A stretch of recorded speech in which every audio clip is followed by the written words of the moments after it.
Hello everyone, and welcome to session 98 of Pokerole.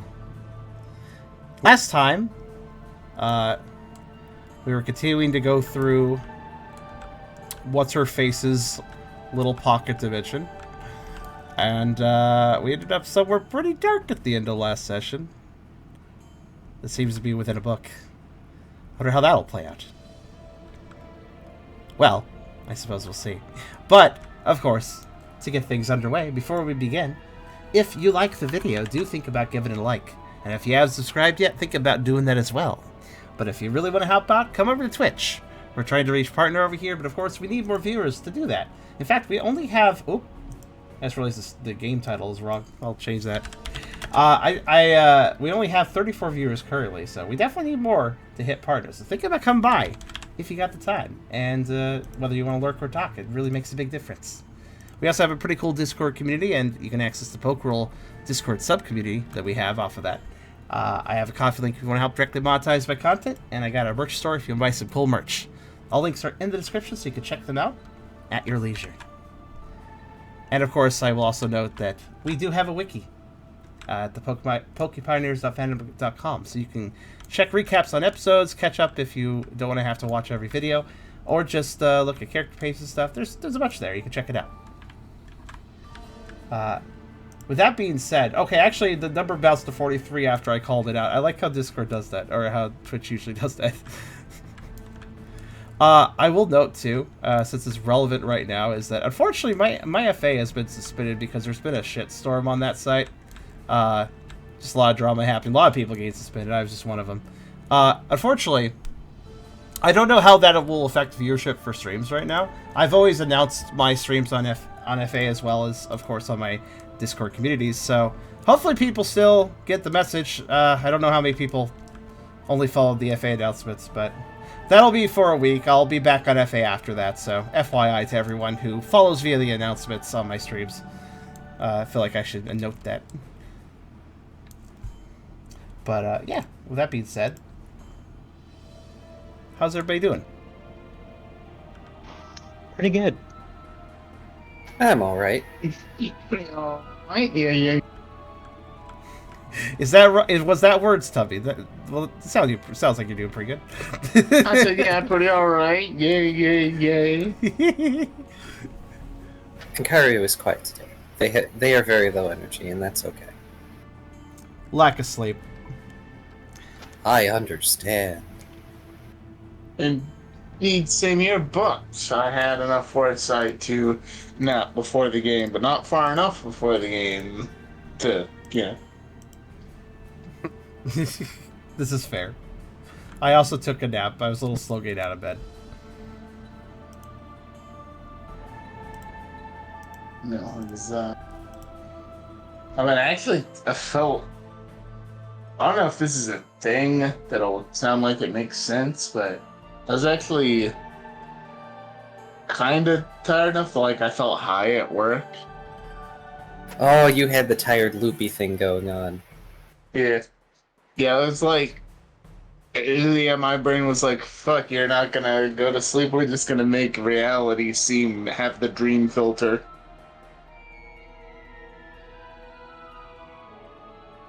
I've done that.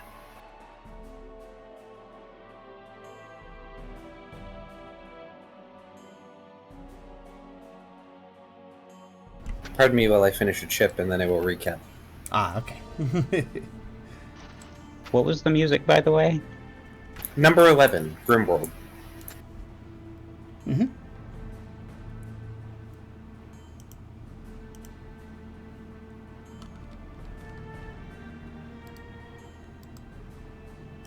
Now then. Last time on Pokerole, we joined Team Cheer after their first reset. Back to hydroponics. Much to the chagrin of the leader. And you two decided to give some interesting advice to Tucker, which led to the discovery that the little tea cakes that Tucker had been toting around that were given to him by the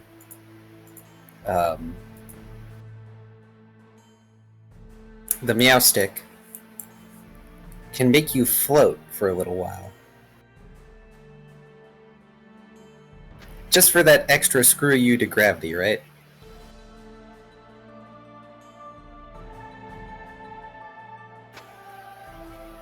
But they didn't stay long to relax, and instead went back into Hatterene's labyrinthine cloister.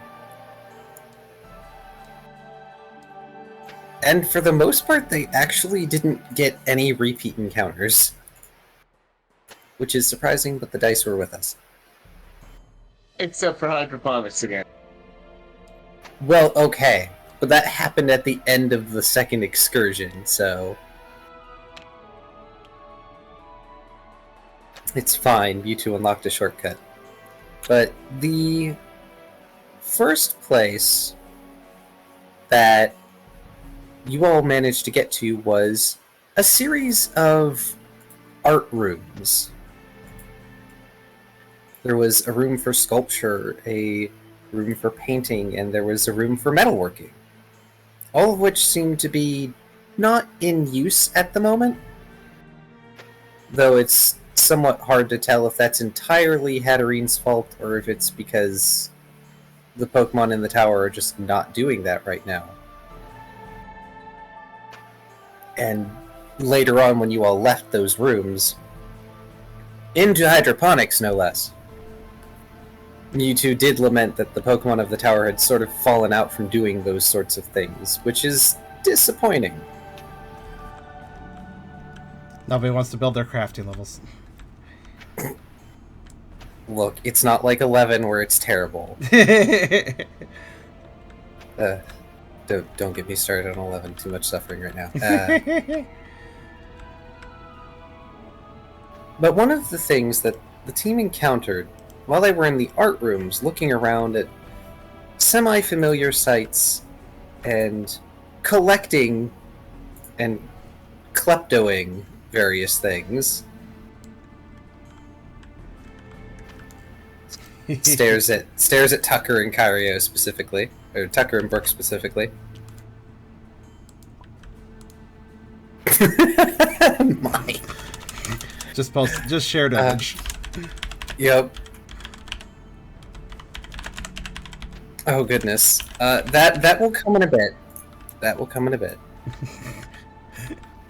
But you all encountered an Alola Meowth that seemed to have taken itself out of a painting and had taken a liking to Ralph because Ralph was the only one who didn't make the save. Or at least didn't make it entirely.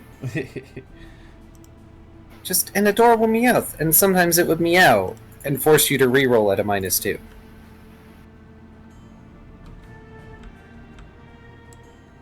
Up until someone actually managed to attack it and make it go away. Brooke. He's good at spraying cats with water. Brooke, the not friend to cats. A shame there's no electrical cats around, then Brooke would like them. I've done it twice now. Yes, you have.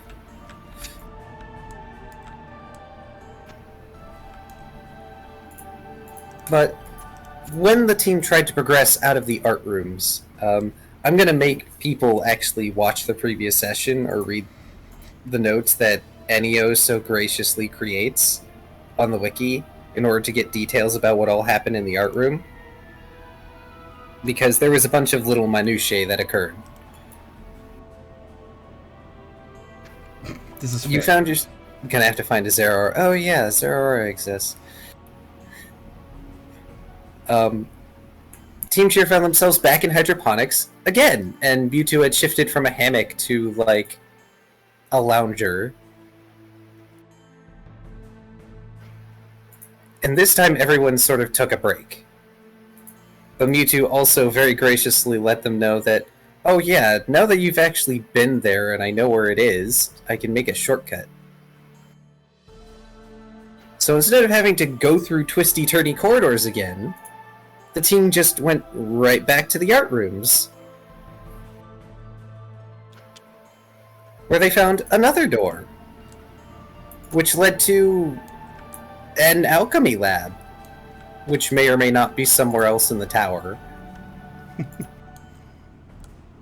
It was full of books and chemicals and smells, and a big self-stirring cauldron that the team found out was able to transform stuff into other stuff.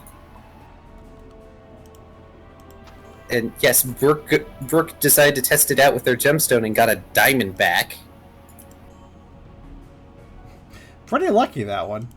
Careful, diamondbacks are highly venomous. Yes, the jewel, not the snake.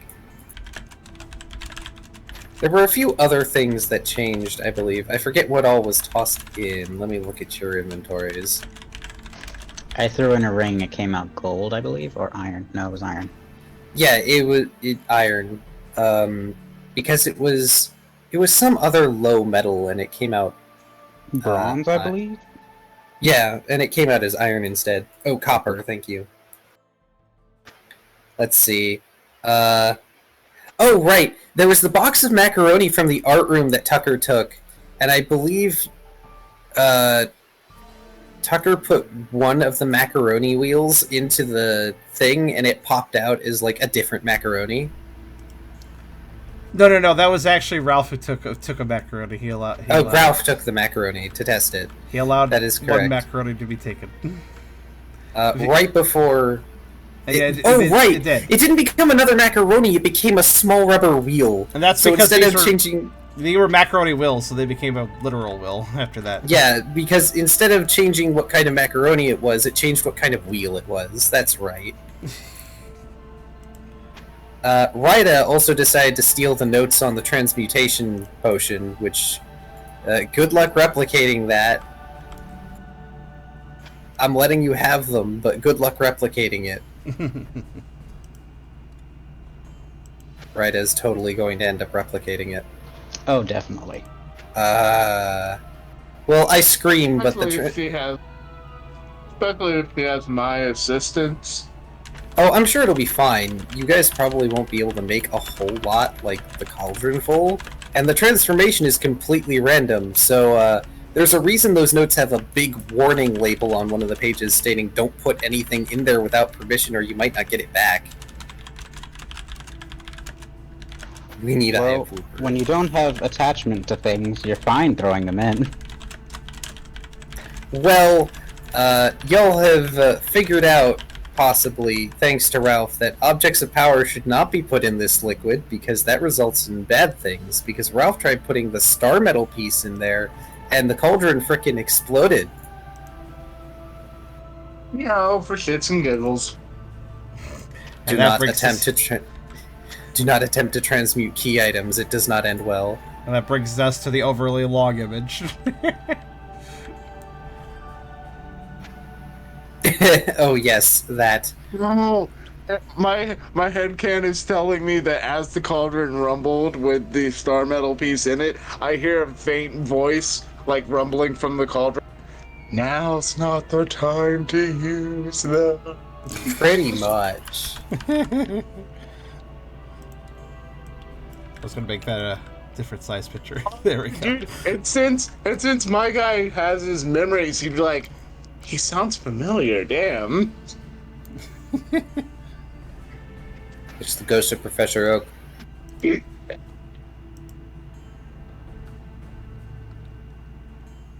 But, one thing that Tucker found, because they did not like the smells of the alchemy room... Nope, not at all. Stay in the other was corner. Under a table of some description, a hole leading elsewhere. Which, you know, after the explosion, the team decided to go down there. And came to a sort of hub. Effectively the center of the labyrinth of some sort. And in it were 3 pedestals, each one with a different kind of book, with a different title.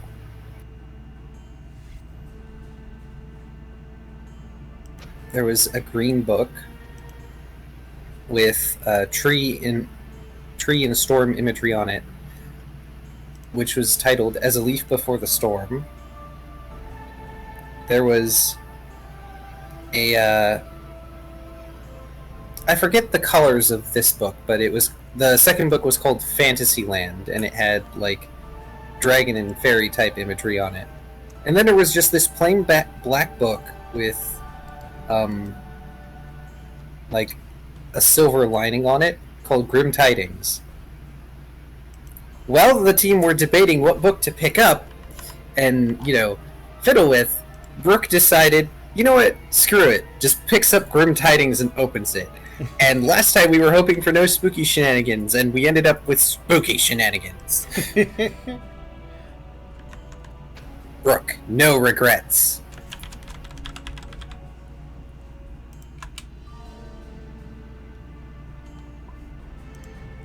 No regrets. Well, maybe regrets, because you all woke up in this very dark, mostly monochrome area with Gothic architecture buildings and with windows and doors and just looming leafless trees behind you. And then this monstrous, almost scarecrow-like figure that began to move jerkily behind you and let out this piercing shriek that actually managed to frighten some of the audience. And I do apologize. I gave no sound warning. It wasn't that loud. Yeah, but I know for a fact it startled some people.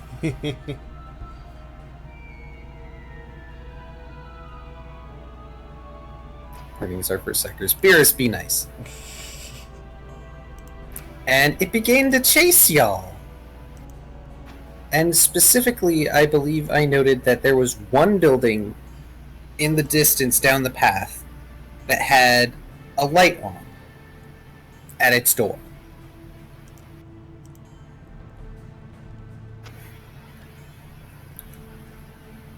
And that's where we left off.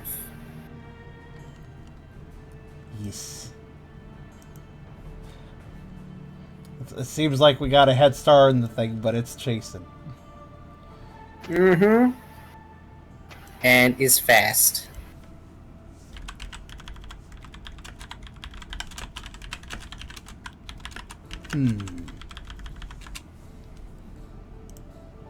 Well, we have the snazzy mat for now, which kind of matches the darkness. So,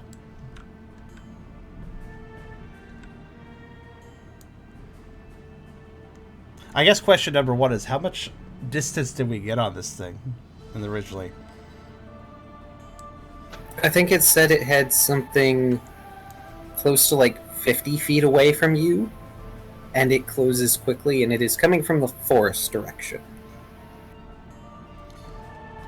And this, basically, we found a small house. There are multiple buildings, it seems like. A little town, then. There are... How to put it? It's like you're almost inside some sort of ink picture. Almost. I specifically remember stating that the only other color besides, like, shades of black and gray was white and red. Of course, red. There was a Sin City mention, of course. Wait, did we look like that too to each other? No. You guys actually have your colors. I'm talking about, like, your surroundings. Gotcha. Oh, that would be dope, though. Make y'all hard to see each other.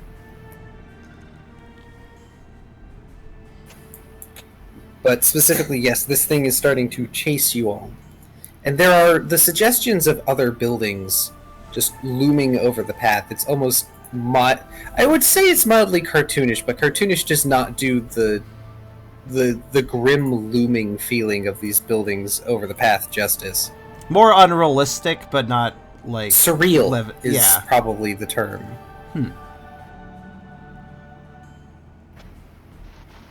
Almost as if it was out of a storybook. Uh-huh. But there is enough moonlight for you all to see the cobblestone path leading to the one lit door. Okay, so if we follow this path and really run, we should be able to get to the next page before that thing gets us. Are you sure you should be talking instead of running? I imagine I'm running as I'm saying that. So, Okay. So it would be more like, if we follow the path, okay, we should be able to get to the next page before that thing reaches us. Kyrio is correct. You all did start running last session. Yeah, we I'm mostly effectively teasing. we effectively ended mid-action, but yeah.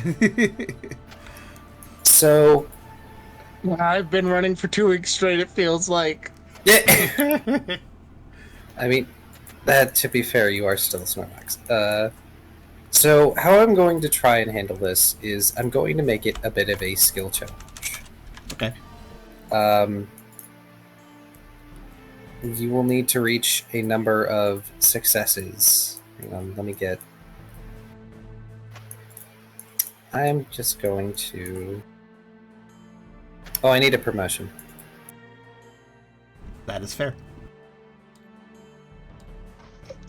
Question. If I were to use teleport to just, like, go faster, how does that affect my rolls?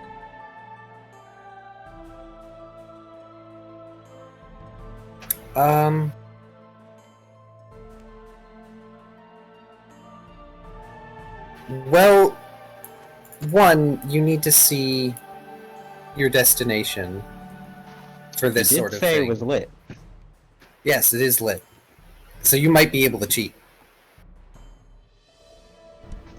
I can also teleport one person with me. You could.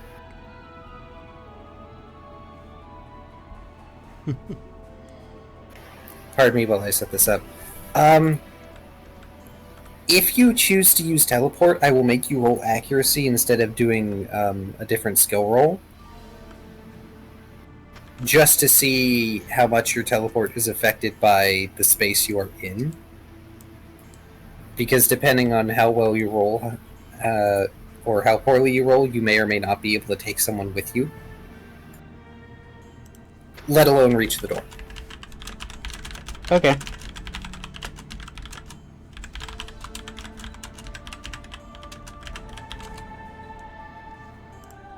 What is the distance, anyways? Like travel distance to the door. Hard for you to tell. Because of the surreality of the environment. Yes, and the general lighting of the environment. That's fair. Also, don't worry about me tracking it individually. For a skill challenge, as people may know from things like D&D or Pathfinder, it is collective group successes and fails. Okay. I'm just going to track it individually for my own purposes. Okay, fair enough. I actually don't really remember when D&D grouped rolls and when they did it. It's a 5e thing, I think. Or skill challenges are at least something that is relatively more recent than 3.5. Well, And consolidation makes sense to some degree. Yeah, I prefer it over certain other things. Skill challenges are fun, non-combat ways of doing things. And I will allow you all to pitch me a different way to effect your escape, if you so wish. But the standard roll for, like, sprinting to get away from it is going to be dexterity, survival, athletic. Okay. So if that is all you wish to do, that is fine. If you have something else you want to try in order to effect your escape, that is fine. If you want to try and attack the monster, that's also fine, but I don't know how well that's going to go for you. Tucker was debating trying to slow it down. And with a run roll like that, maybe he should. I went with the accuracy roll. Okay. Yeah, that was Tucker's run roll, but...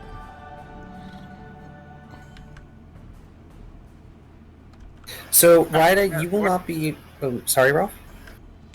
Sorry, it was Dex what? My bad. No, that's fine. It's dexterity, survival, athletic. Or you can pitch me doing something else to affect your escape or do something to help your situation. So, unfortunately, Ryda, that is not enough successes to take someone with you, but that is enough to get you closer to the door. I'll take it. Okay. If Tucker's roll, I think Tucker wasn't expecting another jump scare he would want to run away from so soon again. Yeah. I remember having the concerned face on when Brooke just opened up Grim Titans, and I'm like, oh, okay, I guess we're doing spooky anyway. So yeah, we currently have 2 successes and 2 fails on the challenge, because unfortunately Tucker, 1 success is not enough to count for this. Now I have to roll Scarecrow. Okay. Poor Ralph. Oh no! Okay.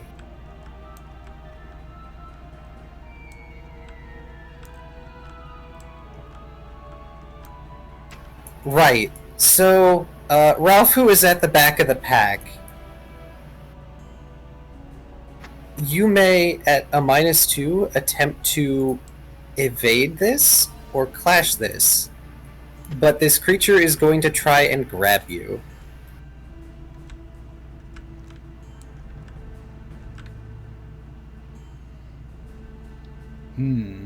Oh, there's grapple. You use grapple, appropriate. Nice.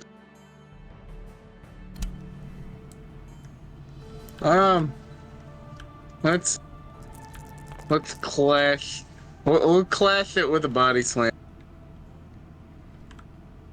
Well, it's not going to take a whole lot. Right, I believe... Right. It was... Oh, actually... Strength Fight Clash, wasn't it? Oh, wait. Ghost hurts. I'm gonna clash it with a lick, actually. That is fine. Give me 1 sec. Let's see. Yeah. So it I will will be... catch this attack with my tongue. Strength Fight Clash. Forever grateful for that pinned message in the Discord.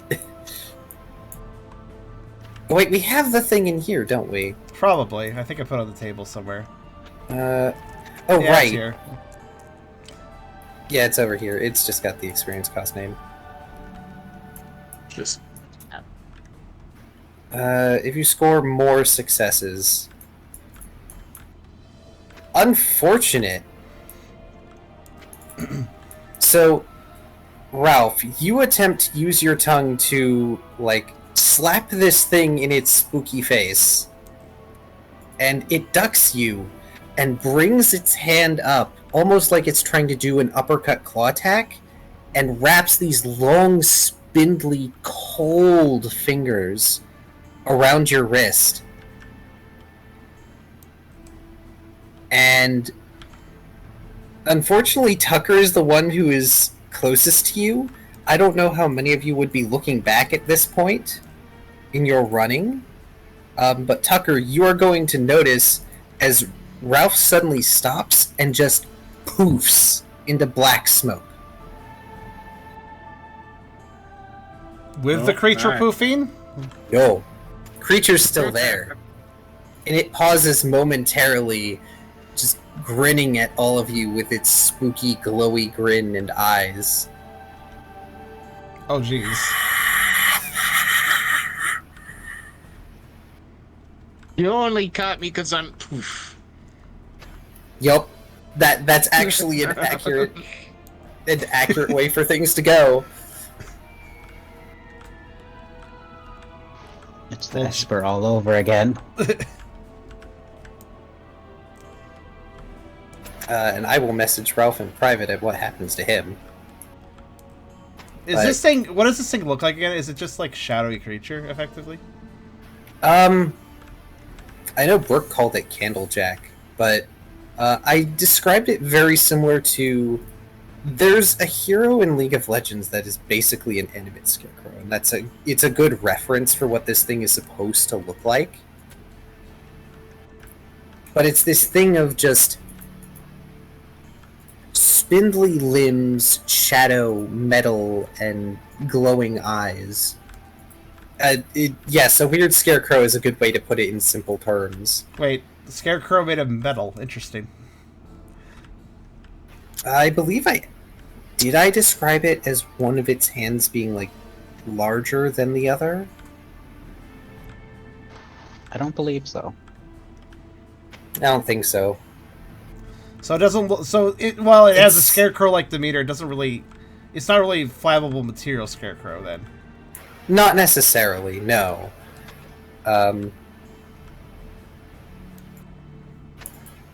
You could attempt. It might be at least partially made of flammable material, but this thing is moving in very jerky and erratic movements. It wouldn't be out of place to say that it skitters more than it like runs or sprints for you. So does it look like it has a physical form? These are all important questions. I know. Yes, I'm asking a lot. it has what appears to be a physical form. You all, everyone except for Ralph, may make another roll or a pitch to do something. I'm going to briefly message Ralph what has happened to him, and then describe what all is going on with your environment as well. Okay, and I guess the last question I have is how much more distance does Ryda and Brooke have? Ryda has made it over halfway there, and Brooke is a third of the way there. Or well, they'll be a little past half with that roll, pending anything terrible happening. And how far is Tucker, would you say? Tucker is probably maybe a fourth of the way there. Yeah, so a lot less. Okay. Geez. Leg spike will need to reroll that. Oh, that's fine. What are you doing? I propose to not proceed further without Brooke, so I'm gonna try and maybe do something to it. Actually, I'll lucky chant. What's Brooke doing though? Is that a run roll or? I guess that was a reroll because it too many dice possibly. Yeah, lucky chant would be nice. Oh, lucky chant. I'm just wondering what Brooke's doing. Just running. Brooke is just running. Fair.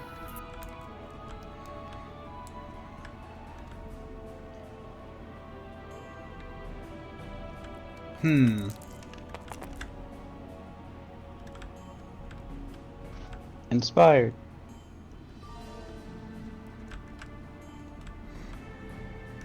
And lucky chat does. Ah, okay. That actually is very useful, in fact. That is rather excellent. Ignoring 2 ones in all rolls, that definitely helps. Alright. So I can tell you what happened with Tucker, then. He's gonna, unfortunately, stop running briefly at this kind of the same time that the monster has also stopped, because seeing Ralph just go poof absolutely confuses and kind of freaks him out, obviously.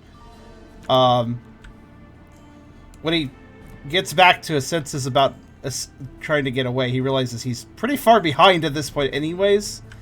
So Tucker is going to take a hard look towards, well, the house, the light, and where everybody is running to, and then he's going to actually use Shadow Sneak. Interesting. You may roll accuracy for that. To describe the environment while Tucker is doing that, you may roll while I describe. Okay. So, as you all are trying to flee from this creature towards what at least appears to be an exit, it shifts. It's almost like a feeling of waves of ink passing by you, and for Rida, at the very least, you appear to be in some sort of dimly lit courtyard with these pale fire lampposts lining a crooked, twisted metal fence. This courtyard having scraggly grass, the broken cobblestones, and it seems much larger than it should be for any such building to be near. But the building that you're headed towards looks like some sort of mansion a la frickin' Frankenstein or the Hound of Baskerville. Is he alone now? Or are they alone now? Rida, they are ahead of everyone else. Oh, okay. The environment shifted. I wonder if that displaced them. Well, the environment shift, they aren't displaced. Okay. But the appearance of the environment has shifted, whereas Brooke is now in the middle of these streets with narrow alleyways drifting off from the cobblestone path that he's following, and what appear to be sets of red eyes peering out from these dark alleys. Huh. So the house, the original destination is gone? No? Oh, it's still there. Okay. It's still there. It's the environment around you is shifting to... It's like a scene change or transition, but your destination has not changed. Oh, I see. I see. The movement is not a smooth Yes. transition. Right. It's like the turning of a page. Yes, that I was about to say. It's almost as if someone has turned a page. I get it. Okay. You, however, are still relatively in the same spot. Oh, right. You used Shadow Sneak. So, hey, Tucker. Roll Shadow Sneak again. Okay.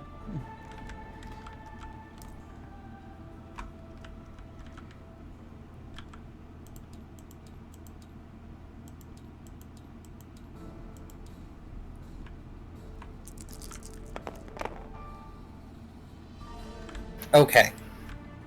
We will take the 4.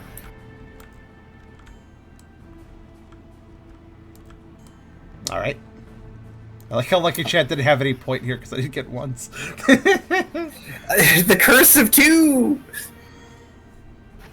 But I will say this. As this scarecrow creature reaches for you, you briefly get to see this gnarled, twisted wooden face in the moonlight as it leans in, leering at you.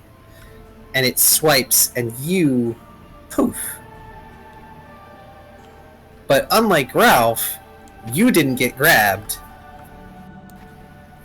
You, in fact, poof up alongside Brooke at this point. Thank goodness that worked in this world. The world is almost 90% shadow. There was no way it was going to fail. I just needed to see if you critically succeeded. One just wonders if you could explore the void of a shadow in a storybook compared to the real world, quote unquote. It's different. Might have different properties, might have different results. It was a risk worth taking. This probably felt very weird for you, because the shadows aren't technically real. They're ink. Yeah. So for you, this felt really weird compared to a normal Shadow Sneak. It doesn't feel like there's that endless depth that regular shadows seem to have. It's more like... Drowning in an inkwell? I imagine it would have been uncomfortable like that, personally, but that's my interpretation. You know, that's not necessarily wrong, because an inkwell is a relatively small enclosed space, and that's what this felt like. Not to put words in your mouth, just the thought I had. Come with me to the inkwell. That's what it's like now. Alright, well, Scarecrow is going to have to make another roll. I say drowning because I feel like that would be a bit suffocating. For the brief time he's in it. Not actually dangerous, I assume. Claustrophobic would be a better term. Fair enough. Tucker will take a moment to regain his footing as he pops up next to Brooke. Oh no! Oh, that's a good roll, again.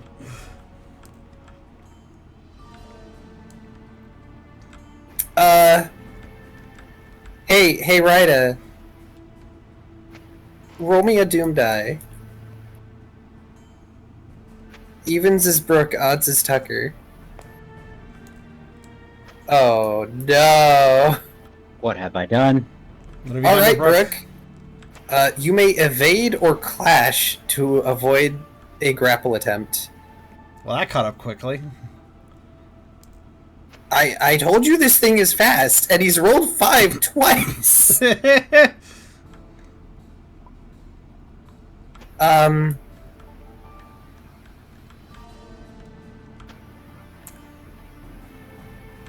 Yes, I will say you have the -2 penalty because Ralph had the -2 penalty. Damn, shame that Tucker is probably too busy collecting himself to assist.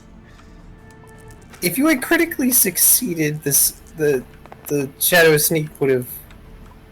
What is this? Wow. And there aren't... Wait, what? Yeah, there aren't 2 1s! So it's not like it's going to get better. Ah! What is this?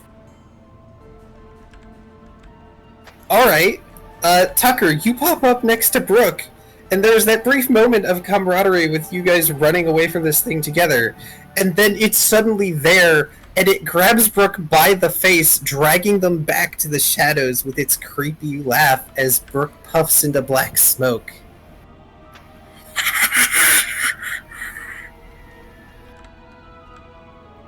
Oh boy. Tucky, you're on your own now. Ryda is charging towards the thing now. Oh no! Wait, where's Ryda in relation to... Was Ryda ahead of everybody Ryda else? is ahead. Ryda Okay. is ahead. Oh no! I have my priorities. You do. I understand. That's why this is unfortunate. I think it would be funny to do the physical concussion attack using the seer orb. Essentially using confusion, but physically. Alrighty. You may roll that. I don't know what Tucker's going to roll. Tucker's going to take a bit of a risk because... Yeah, Tucker's going to take a bit of a risk because when he sees Ryda charging, that's going to change what he's doing too. Running clearly isn't working out too well. So if Ryda is attacking, yeah, I think he's going to try something super risky. So remember how he's kind of been trying to mess around with combining Dark Pulse and Fire Fang into sort of a dark fire flamethrower of sorts? He hasn't trained it enough, but he wants to use it. To be fair, he is under a lucky chance, so maybe that would help with penalties that it will obviously incur here. 5 because lucky chat. Oh yeah, that's good. That's Doesn't really that good. mean it's a crit? That good is for the lucky chat. Jesus. Don't mess with Ryda's Brook. Alright. I'm sorry, I missed what Tucker was doing. I apologize. Tucker's gonna take... Tucker hasn't trained this move to a full move, but he's going to try... Well, the Dark Flamethrower he has effectively been wanting to develop. That's the Fire Fang Dark Pulse. Ah, okay. In which case... It's been a while since people have done meld moves. There's no card for this yet, because he hasn't actually properly learned it. So there's going to be penalties, but at least there's lucky chat. Yeah. So it would be Special Fight Channel -2. Okay, can he also preemptively put a will point into this? I'll allow it. Okay. I know you have that extra. Okay. Will that affect the roll at all? It's just an extra success on top. Okay, let's see what happens. Then I'll just do the Special Fight Channel -2. Also, I'm going to go ahead and say that the Scarecrow automatically takes a failure for that crit from Ryda. Nice, nice. Okay, that's not too bad. So that would be a 5, actually. That is a 5 using the will. Yes.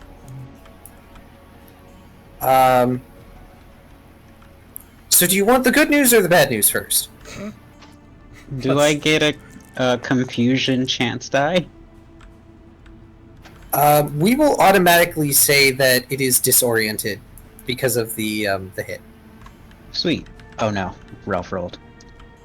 Ralph did roll. I asked him to do a Ralph thing. Oh no, Ralph roll. Who's the good news, bad news directed to? Both of us or one of us? To Tucker specifically. Okay, let's start with the bad news. So the good news is you make it work. Okay. It's probably weird for you to be exhaling the dark pulse fire. Yeah, should I explain how he's kind of doing it, or? You may also add a pip. Okay. Yeah. Actually, in fact, add 2 pips because that's a pretty. 5. Yeah, it was a pretty strong use of it, given that he hasn't actually learned it all. So, basically, and also this is just kind of a recap for people. He has Fire Fang, which of course he's been able to basically make his chompers all hot and flicked with flames. But he wants to breathe that out, so he was trying to mess around with combine that with Dark Pulse. Now, Dark Pulse he's gotten pretty used to this point. He can emanate it from his body, but he can also emanate a pulse from his mouth too. And he's been able to shape it in different forms, so it's logical enough to kind of form it into a forceful fog akin to a flamethrower if he could mix it with Fire Fang, which is what he's trying to do and what he's been practicing. So effectively, he is sparking his teeth like a flintstone while using Dark Pulse from his mouth and trying to swirl the darkness and the light together, which is not an easy thing to do. And the reason he chose to do this Gambit is because this is a world of darkness, and clearly using the darkness to get away didn't work, so he's going to try using light. With darkness, I suppose. It's a mix. So what's the bad news? Well, Scarecrow is briefly disoriented because of Rida, and now you have blasted it with dark flames. Yes. It's now kind of on fire in places. It doesn't look like it's falling apart. If anything, with the two of you standing there, it sort of stops for a minute, and you hear this sort of click, click, click, ka-chunk. And it jerks back to life and screams.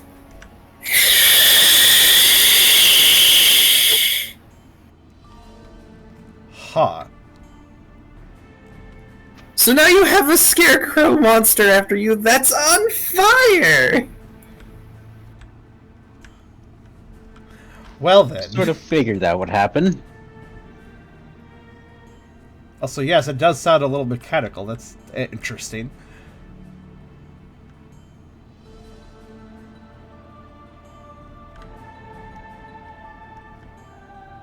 But I should, before we proceed, I should make mention of what Ralph's roll was for. Okay. By the way, Lucky Chant's still in effect, so that's a 5, not a 4 from Ralph. Fair.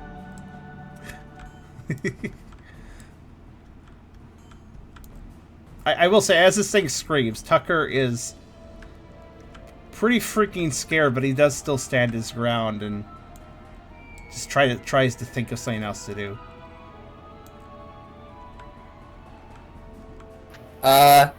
Hey Ralph, Yo. what do you think Ralph would be like in Bloodborne?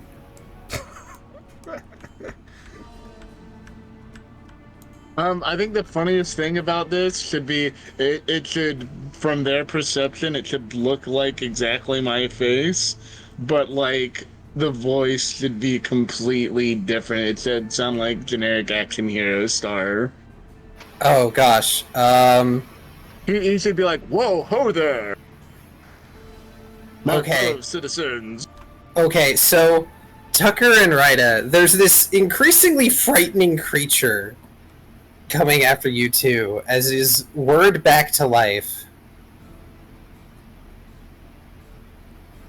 And suddenly, there is this chalk zone crayon-colored sword that hits it from the side and smashes it into one of the ink-black buildings,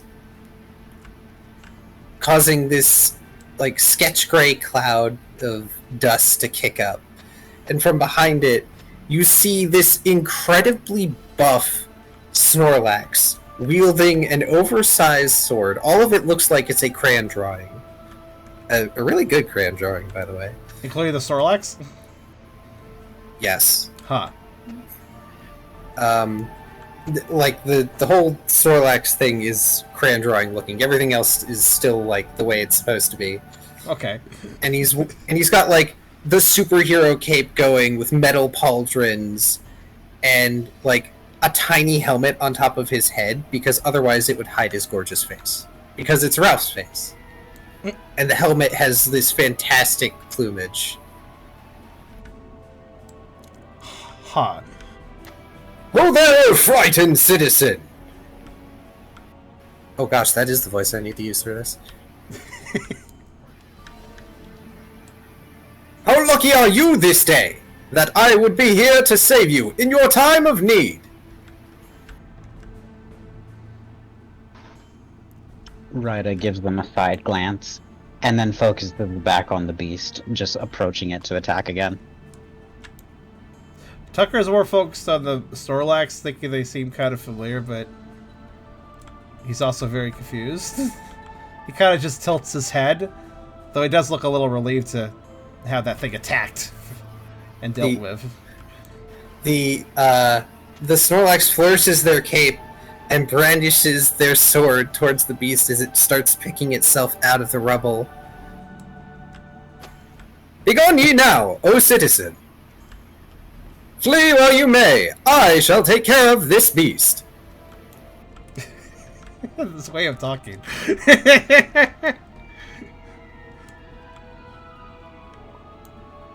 Sounds like a dub-over. Yeah, it does. And immediately just walks in, trying to do cool anime slow walk in, and just starts going to town fighting this thing. Congratulations, you all have won the skill challenge. You can leave at your leisure. Well, Tucker's going to be looking to see what Ryda's doing. Oh no, Ryda is still out for blood. They don't know where Brooke is. Tucker? Okay. So I will, I'll say this now because the challenge is over. Oh no. I'm sorry, I'm not going to depict that because the fight's not over. But, so when they got caught, Ralph and Brooke got transported back to the Alchemy lab. Because that is where this trap pops you out at. Okay. Right, because there's not usually high stakes in this whole thing. These traps are literally there to do specific things and to keep people from getting to Hatterene, not to kill them. Right.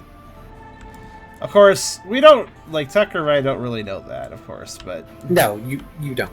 Yeah. You know that this is meant to keep others away from Hatterene because Hatterene's species has issues with emotional states. But also, that was a very scary, confusing event, so who knows where they are right now. And Ryda's not in a good place, are they? No, they aren't. So, Ryda, are you actually joining the battle? Yes. I don't see why Ryda would walk away. Alright, you may make an evasion or a clash, and you don't have to have a penalty this time to avoid a grapple. It will be evasion. What's the roll for that? Oh wait, I have 9 dice. Never mind. Yeah, dex fight evasion. Ah, it might actually fail this time.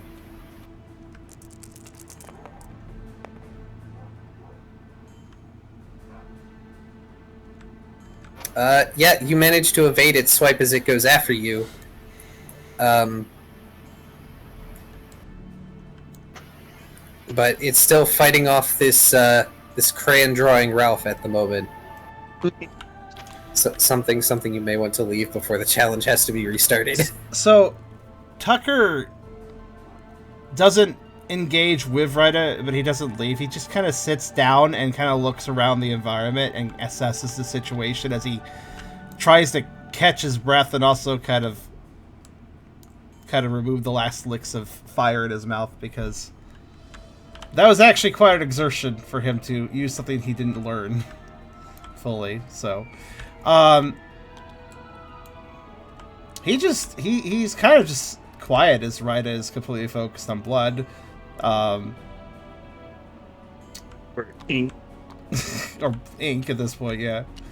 But he's just not sure. He looks very unsure, like freaked the fuck out of what possibly happened to Brooke and Ralph, because yeah, I mean, I think it was explicitly stated to the whole group that these challenges probably wouldn't hurt anybody, but he doesn't know that for sure. That thing was very scary, so yeah, he just sits there. His only party member right now is Rita, and if Rita's just focused on fighting, he doesn't want to, but he's not going to leave. So he's just kind of look around and sit. I mean, if you all want to willingly extend the skill challenge, I would be fine moving it along, except I don't see how Ryder would reasonably stop. no, that's fine. You are fully acting within the capacity of your characters. And Tucker doesn't really have a lot of direction at this point. The leader's gone, and so is so is Ralph. I will remind you that there is an obvious exit point. Oh, wait, what was there? Yes. The lit door. Oh, okay. Mayhaps Tucker should suggest we go through the door. I can't believe I spooked you so much that you forgot there was an exit you were running towards. He has been double spooked in the last couple sessions. Come on, give him a break. By the way, Ralph is being outside the book, because Ralph is like messing with the book now. Boy, If you hadn't picked up that. the librarians are going to be upset. Oh, wait, did you guys only go back to the book room, basically? Yes, they both went back to the book room. Ralph is messing with the book using a crayon, of all things. Alright, you guys we have a shortcut now, I forgot about that. Yes. Well, they only got dumped into the alchemy lab, which is right next to the book room. That's handy. Yeah, and the art room. I went back to the art room, got a crown, and started messing with the book. Yes. Brooke is suggesting to Ralph that they write their character to tell the others they're safe. That's not quite how it's working out, because the character was just drawn on the pages of the book, from my understanding. Yeah, it was just with a vague idea. But yeah, I saw your signposting there, Hydra. Well, here's what Tyler's going to do. After a moment, right? And after Ryda's one attack, he is going to sort of speak up, and because he will notice the door too, and he'll speak up. Ryda, I think we should go. The others might be out there. Hopefully, this shouldn't be dangerous. I think. I hope. There's nothing for us here. Ryder pauses a moment, looks at Tucker, looks back at the scarecrow thing, looks back at Tucker, looks back at the scarecrow thing. From Ryder's perspective, it doesn't look like it's taken any damage, it's just burst into flames, correct? Correct. And while the super Bufflax knight is currently wailing on it to Kingdom Come, it's not actually, like, broken or damaged. And it almost seems like anything that might become broken or damaged is almost immediately righting itself in kind of horrific body horror fashion.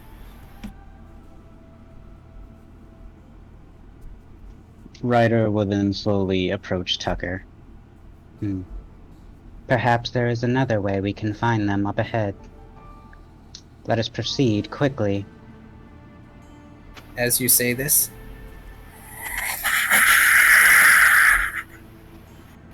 and as you all look over, it has finally gotten a hold of the Bufflax's sword and is slowly starting to force the Bufflax back into the building on the opposite side of the path.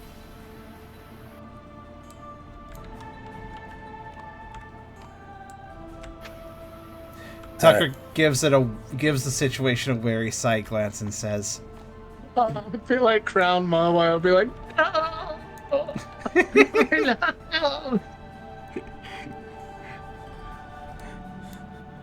Tucker would simply express, I don't think this place is real, and I don't think this place is fun. Let's get out of here.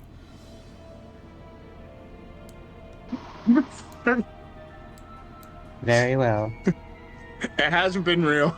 It hasn't been fun, and it certainly hasn't been real fun. Yeah, and you all got all of the spooks doing this. That wasn't the intention. But that's how it went. Ryda and Tucker, as you leave, the scarecrow finally overpowers this crayon drawing, which, by the way, has been inked over and removed out in the book room. I'm sorry, Ralph. Your drawing was defeated. But he existed and was glorious for all of about 10 minutes. It helped. He will always be remembered in our hearts. Crayon while weeping over his dying crayon corpse.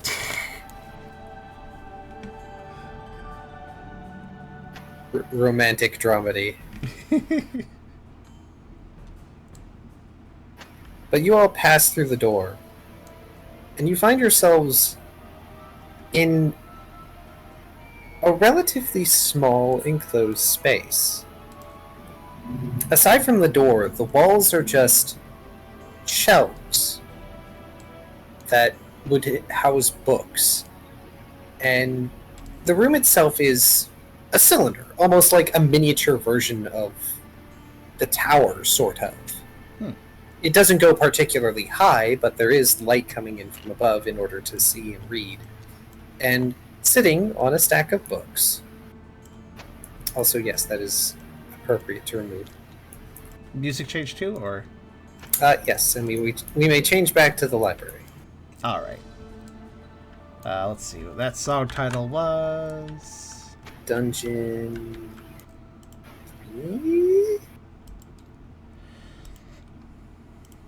Yes, 315.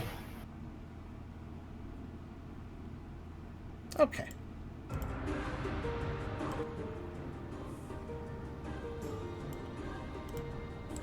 I should have been the one to fill your dark soul of light! What is that from? I recognize that quote.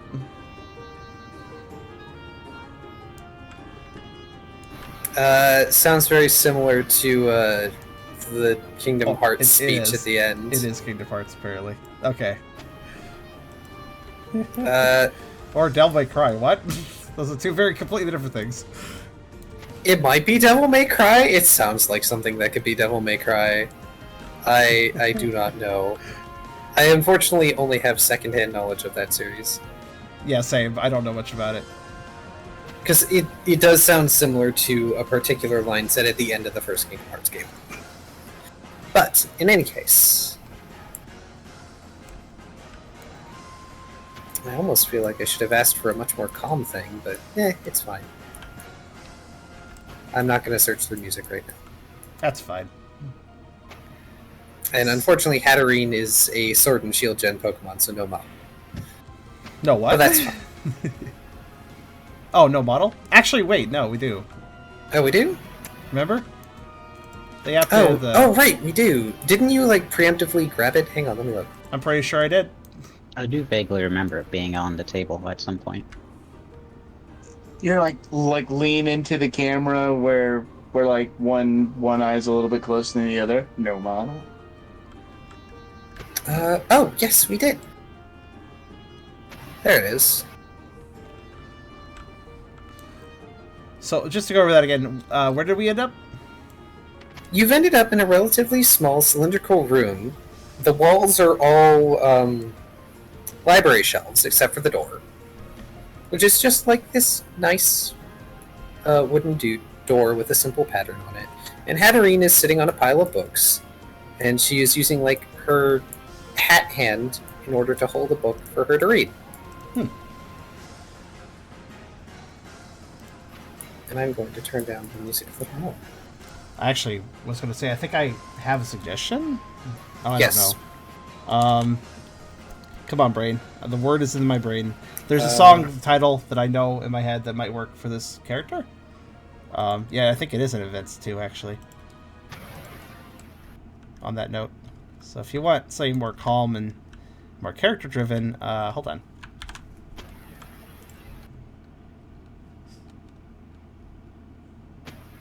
Two. Two is fine. I was going to suggest the Erudite Scholar. That was the one I was going to suggest. Did I even upload that one yet? Erudite? No. That might have been one I haven't uploaded yet, but, I mean, yeah. No, because it organizes by alphabetical. No, I have uploaded that one. Oh, you have? Oh, it's under the, maybe. Let's see. Yep, 49. Is that the one you want? That's just my thought.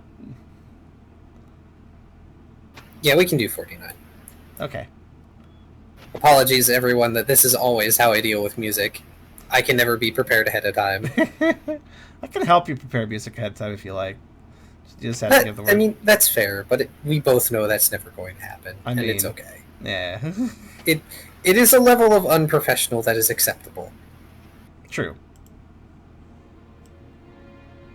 I do not have the production value enough to make this super professional. I'm not Jello Apocalypse. I cannot remember if we've played this song before or not. I think we have once. But Yeah, I think so too, but it's still good. It's still okay to use the same Yes. song more than once. But yes, you find Hatterene, and she is just slowly flipping through the book. This one in particular seems to be about fear.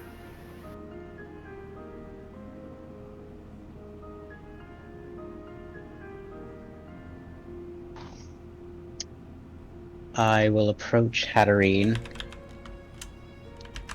and just simply express, "Pardon me, I'm in search for a crocodile named Brooke. Have you seen them?"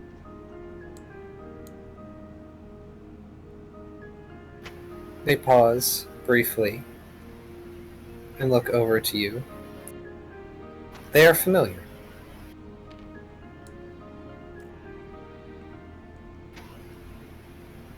Oh. I wasn't expecting someone to make it past all my defenses. How unusual. Although I must say, this latest group of trespassers has provided great insight.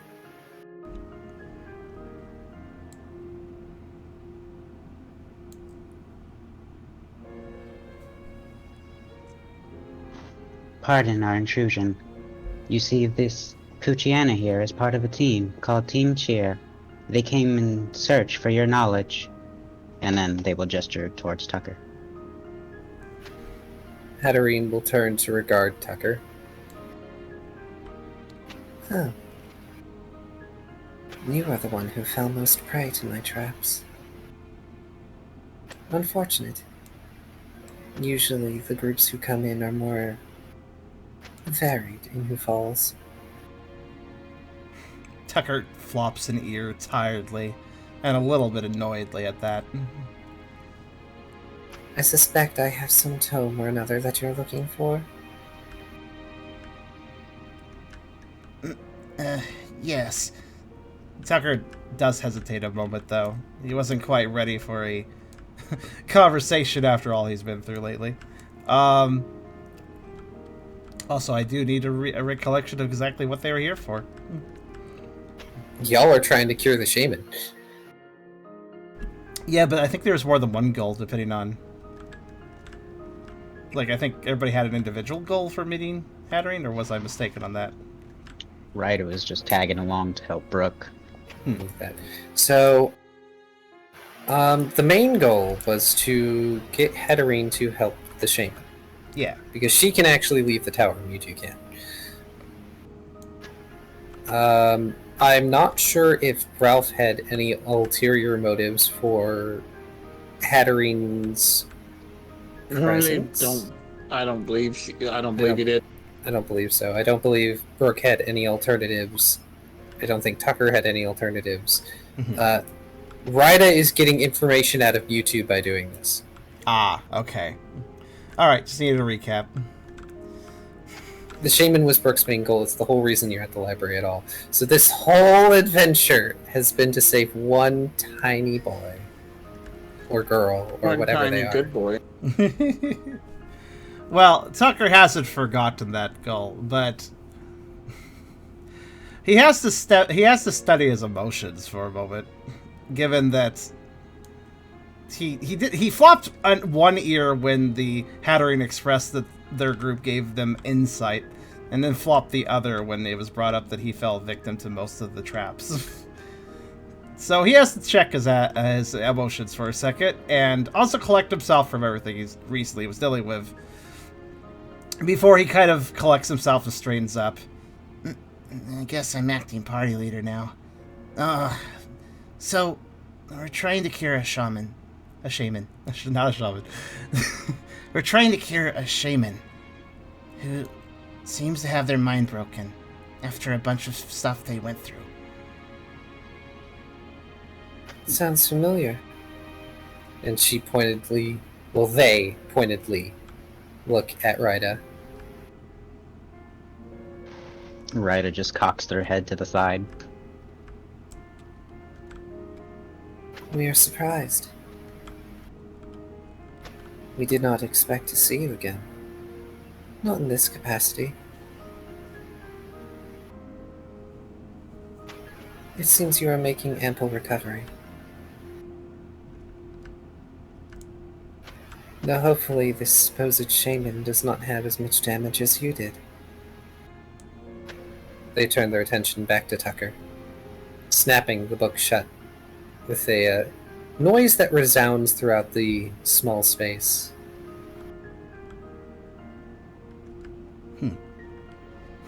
Very well. Tucker was actually side-glancing towards Ryda during this conversation, so the book snapped him back to attention too. We have finished our current study. And since you have actually made it all the way here, perhaps it would do us good to indulge this request. Certainly, the head librarian will ask it of us if we do not attend. Better to simply acquiesce now.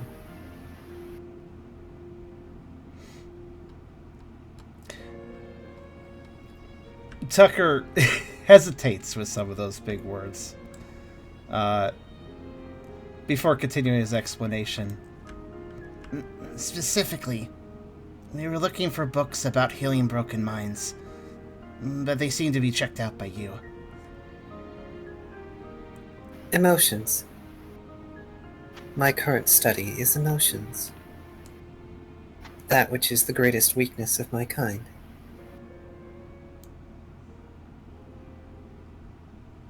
It is also what prevents me from socializing with the other residents of this tower. Outside of its master, it is very difficult.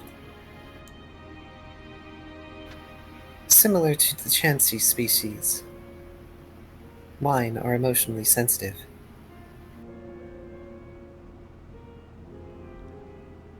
However, our instinctual response is destructive.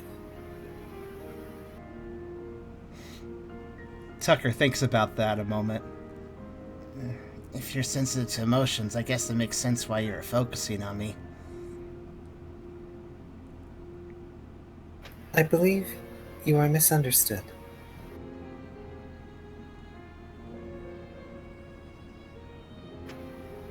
These defenses do not discriminate. It is merely poor fortune that you managed to fall prey to so many.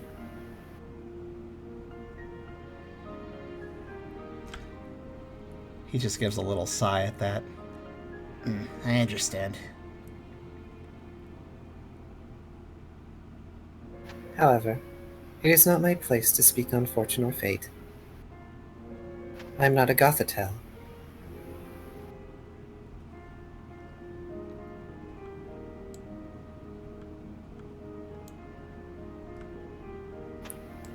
Very well.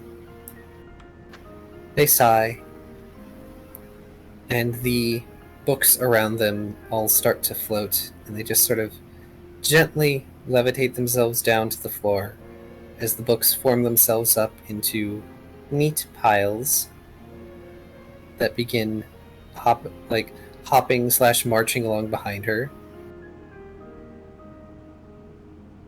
It is perhaps time that we have returned these tomes. Tucker thinks for a second as this is prepared, and he asks,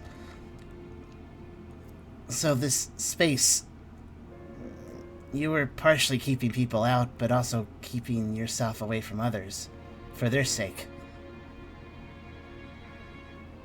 It is easier than attempting to perform collaborative research.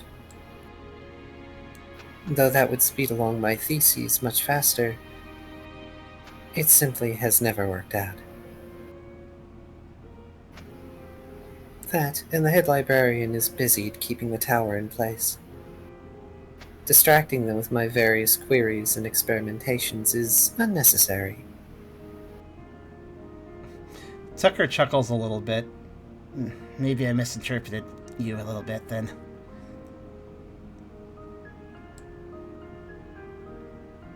Pray tell, what did you think of us? Tucker looks a little uncomfortable at the question, but expresses, Pushing yourself away and putting yourself behind a bunch of traps. You just seemed stuck up to me, but I don't know much about your kind, and now I know a bit more. Ignorance is easily dispelled when knowledge is dispensed. It is an easy thing to fall prey to, knowing nothing about another. That lack of knowledge of others is what has spurred many in the past, present, and future to perform terrible acts, when simple understanding would have been able to fix everything, or near to it. I digress. I will refrain from waxing philosophic with you. The door opens without anyone touching it. It looks like light is coming from it. At the mention of ignorance and not understanding, Ryder looks at their hand, clenching it into a fist before looking back towards Hatterene.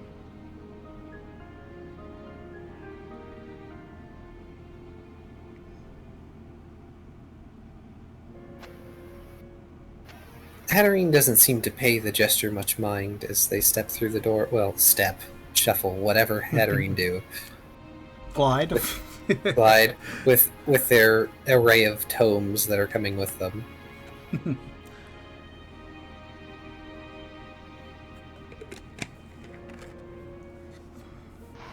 I suppose we follow behind. Indeed. Brooke and Ralph. There's a door that just suddenly appears behind the pedestals. It opens up, and Hatterene walks through, followed by a line of marching book stacks, and then Tucker and Rita. Upon Holy seeing hippity-pig. Brooke, Rita will immediately run over to them, looking over to see if there's any damage, just inspecting all over them. Seeing the line of books, Ralph mutters, hockety pockety walkety whack indeed. Yes! Oh no, References. That flew over me. Sword in the Stone. Oh, like the movie? Yes. God, I haven't seen that in ages. That was a good movie. At the risk of Disney being terrible and hammering us, what is it? Hoggity poggity woggity whack, prestidigitariac, and a whole bunch of other nonsense words. yeah, it's sort of like half of that song is just him rhyming nonsensical made-up words. It's like Hiddly piddly It's like- diddly dum, prestidigitarium. That song must have been it's easy like and when fun to write. yeah, but it's like when a game has like the gibberish non-talking, like Lucky's like Lucky's Big Adventure or whatever. Everyone you talk to just has the gibberish non-talking. Oh, dude, Cold to the Lamb is my favorite gibberish non-talking. Oh, goodness. It's great. While Ryder runs over... While Ryder runs over fervently to Brooke and stuff, Tucker does approach and just... He's not as intense about the reunion. But he does look very relieved. Okay, you guys are safe. Good. Oh, you found them, Brooke says before he's besotted by Ryder. I'm fine. It was just a little jump scare. Ah. That explains a fair amount. As Hatterene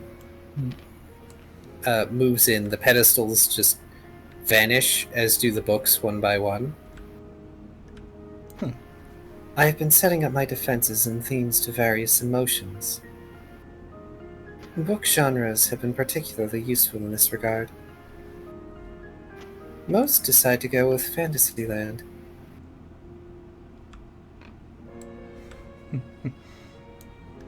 It's nice to see someone pick something different for a change.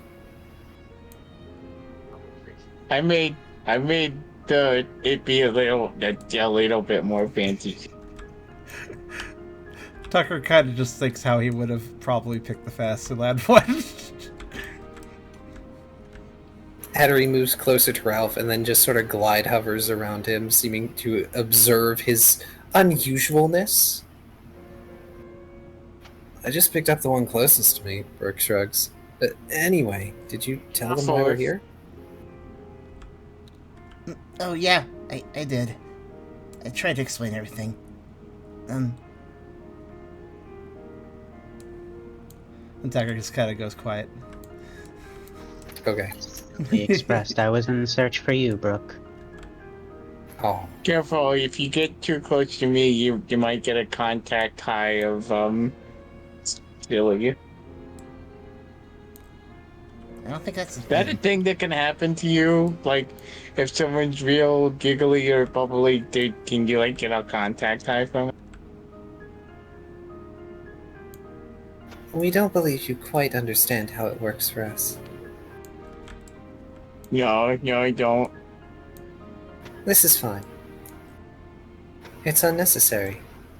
You do not function on the same way. Better that you learn more about yourself. Particularly given you are unusual. Yeah, I am. In more ways than one. I'll read Brooke's line in a second. Given your unique properties, it's unsurprising you were able to impose your will upon one of my defenses, particularly given it's one of the ones that I have the least experience in. I wondered who was messing with my traps. I am innocent until proven guilty. Unless it was impressive, then I totally did it. We are not sure that impressive is the word for it. It took us quite some time to start writing that little alteration that you made. Not that we're going to bother fixing up the statue. Bad. But that one wasn't my fault. He pushed me. I appreciate the gesture, but you really don't need to hover so closely to me, Brooke says to Ryda. Apologies. And then they'll take like one step back.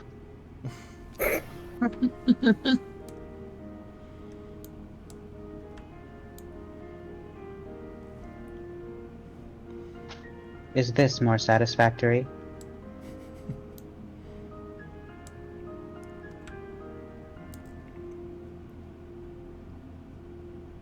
By the way, the books have not stopped. They have just continued marching out like one of the branching doorway paths from this hub.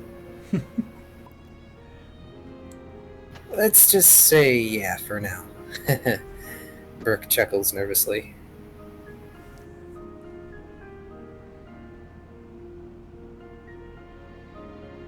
Do not hold it against them particularly much.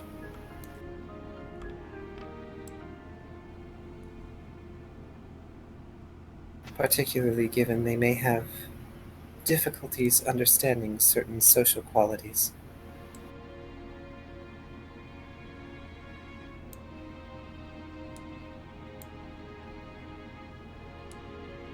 But we forget ourselves again. We ought leave. This discussion is best done with permission.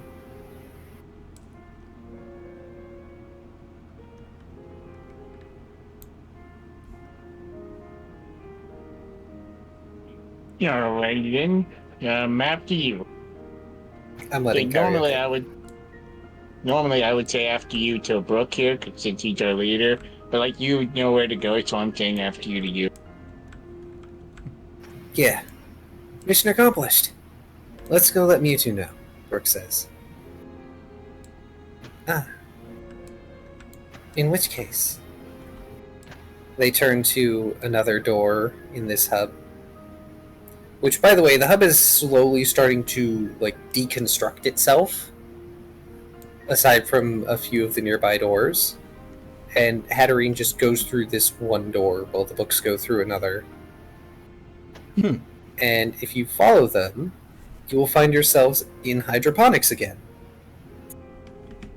Good. Yeah, I shall follow her. This time, So- Mewtwo has manifested a sofa, and he is just bent over backwards across the back, like a cat that has liquid for bones. So your powers totally remind me of this Esper we saw, and you had big eyes, and he sucked us into this like infinite maze of like weird surreal stuff. But yours was more anchored to reality than theirs was. Theirs was like totally like a living weird nightmare scape.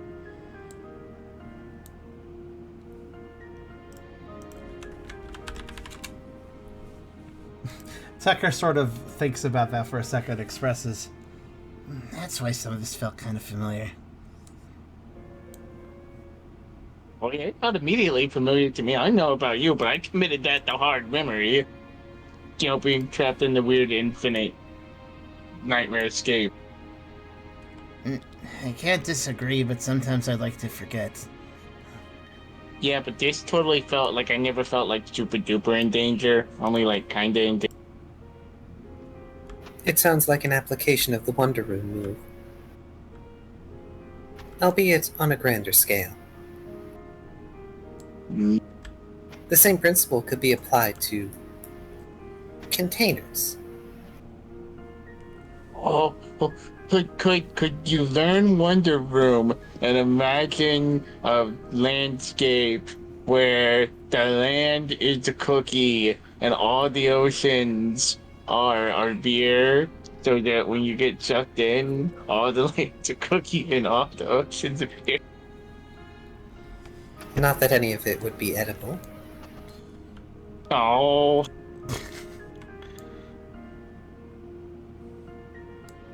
You would benefit from a course in the subjective science of metaphysical realms. You could certainly find any number of teachers here, not least of which is the head librarian.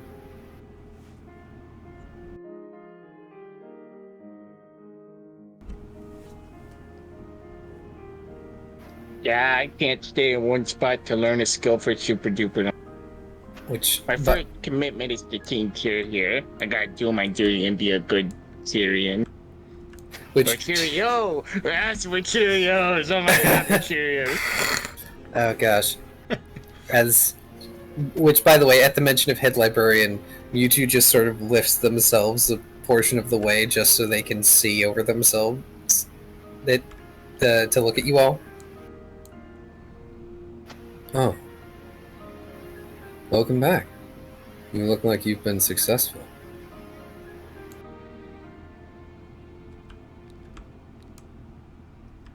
Also, oh my gosh, all these smooth voices, it makes it so much easier on me than doing, like, Pangoro and freaking Tiber. Tucker kind of nods to Mewtwo. A little more trouble, but yeah, we succeeded at least. Never doubted it for a second, Brooke says. Team Cheer gets results. Nothing can stop us Kyrios. What is a Cheerio? Thank you. Thank you so much. That's us. No clue, Brooke says. Because I was That's out of just where- character. Sorry, go on.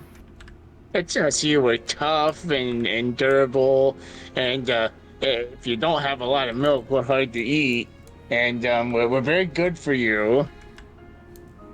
Oh gosh. Um, I was gonna say, out of character, Cheerios is like a brand. yeah, it's a breakfast cereal. It's effectively like Ralph trying to say we're cereal loops without saying we're cereal loops.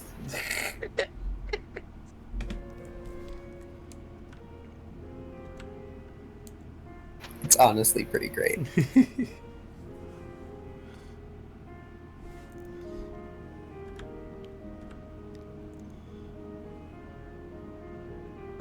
So when I was messing with the book, I totally considered.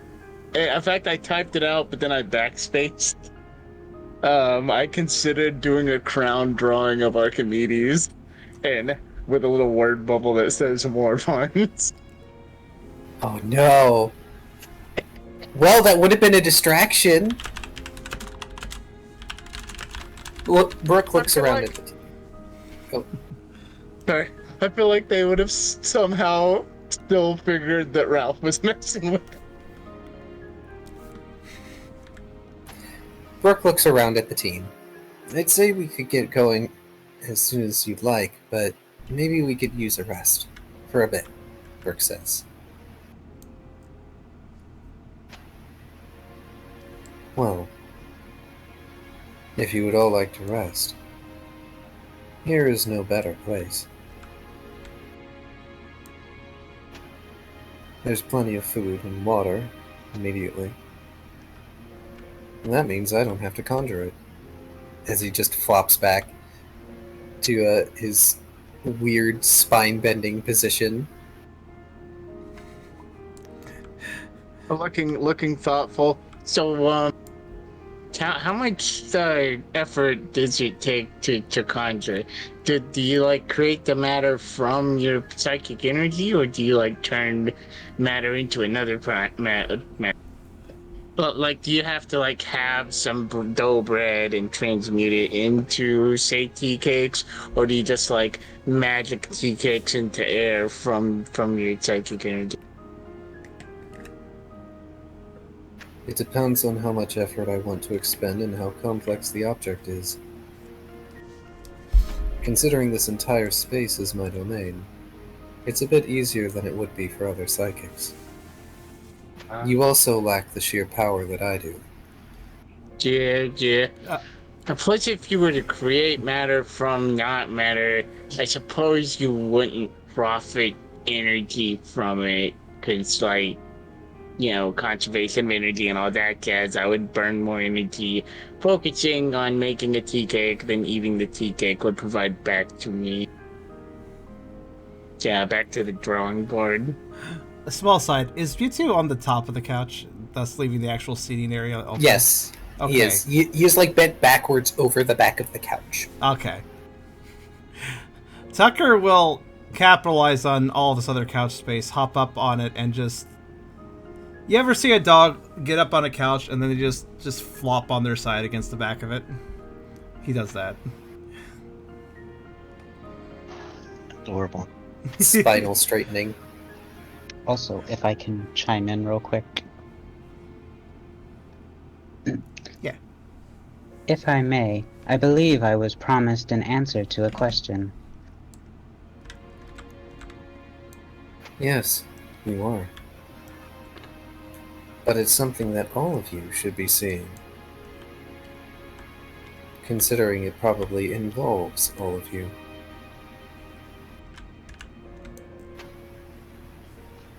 Very well. Hatterene, are you prepared? I am. I will await at the exit. There is simply no better place for me to spend my time at the moment. If I may follow and inquire you a bit. If you have inquiries, then you may make them.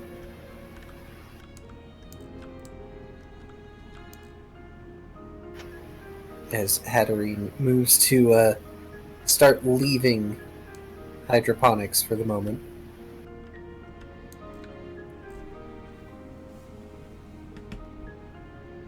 I'm sorry, that was assuming that you were addressing Hatterene. Yeah, I was. Yep, you will have a chance to ask Hatterene questions. And you two can just retrieve you whenever they want.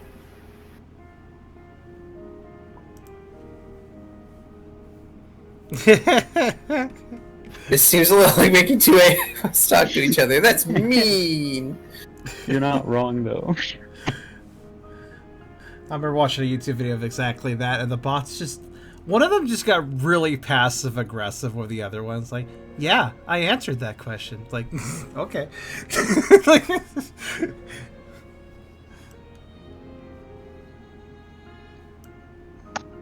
I love it.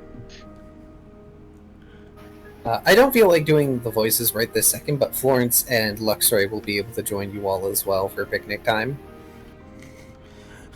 Tucker is remain in couch dog flop mode, but his ears are doing that thing dogs do where it's like they're clearly still paying attention even if they don't want to move their body for a bit because they're tired.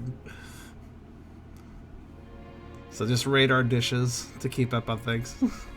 By the way, Kyrio, speaking of Noibat, I was about to say, Noibat comes by with Alakazam, and they bring frickin' snickerdoodles.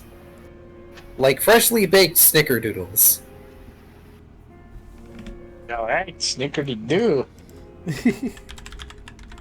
So that's what they were doing. Cooking. Noibat is now my favorite member.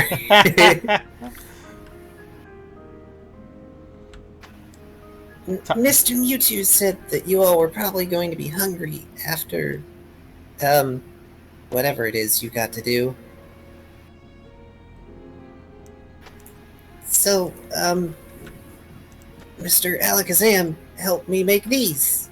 Or I helped Mr. Alakazam make them, mostly. Don't sell yourself. Oh god, I don't remember what freaking voice I did for Alakazam. I think that's kind of close. Old man voice. Just generic old man voice. Don't sell yourself short. You did plenty of work all on your own. Well, where is my erstwhile student? They seem to be missing for the moment. As they pull at their mustache, setting down the tray on a table that Mewtwo just extrudes from the floor.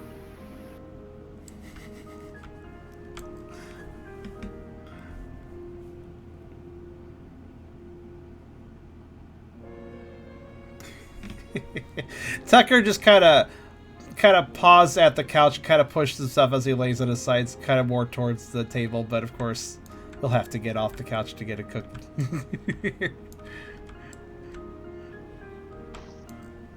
I don't think I'm there to answer him back, right?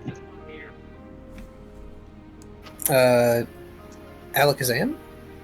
Yeah, because Because yeah, you've gone off with Hatterene. Yeah. They're just wondering where Hatterene and well, they're wondering where Ryda's gone off to. They don't know that you're off with Hatterene. Mm-hmm. They're not psychic or anything. Jeez. He was busy making cookies. How dare!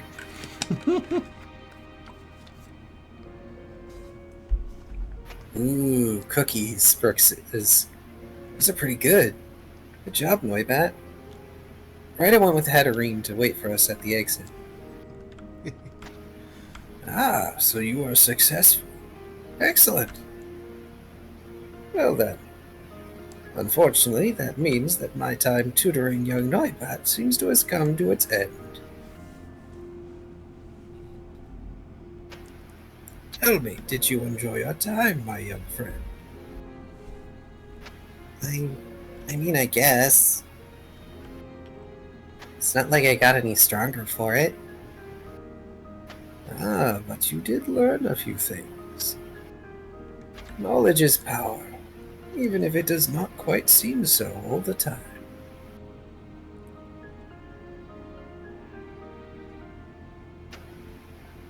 Have more confidence in yourself, little Noibat.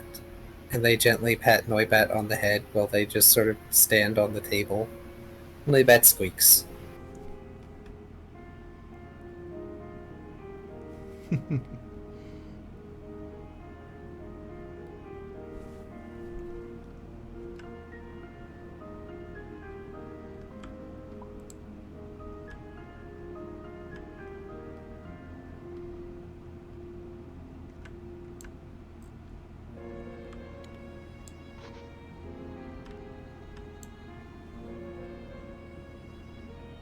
Trust me, confidence is all you really need. Just look at me. Brooke grins. Noibat makes a bit of a face and chuckles nervously. Yeah. But at least you have strength to back it up.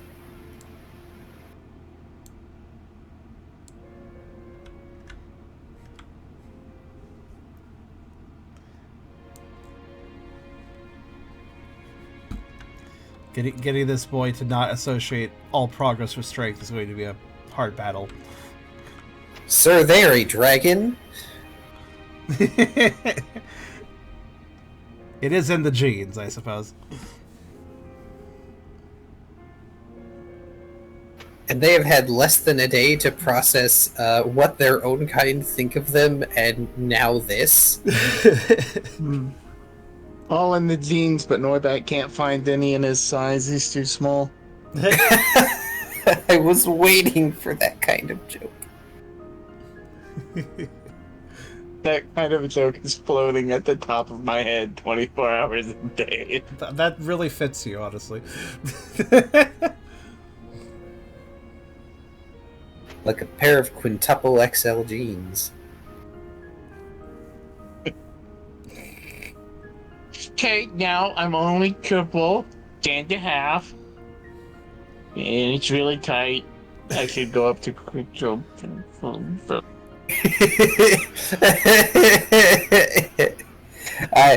sorry, that might have been mean, but also I was thinking of it like Ralph's size. Okay. That's right. Well, IRL, I think I've worn triple XL.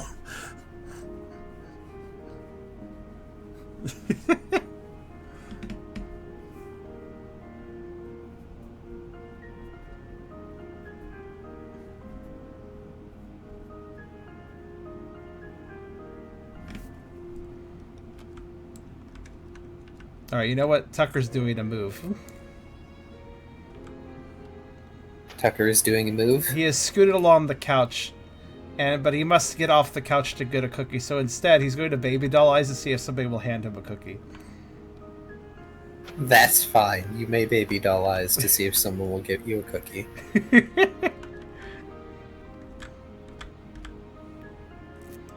He needs his flop time after after this day.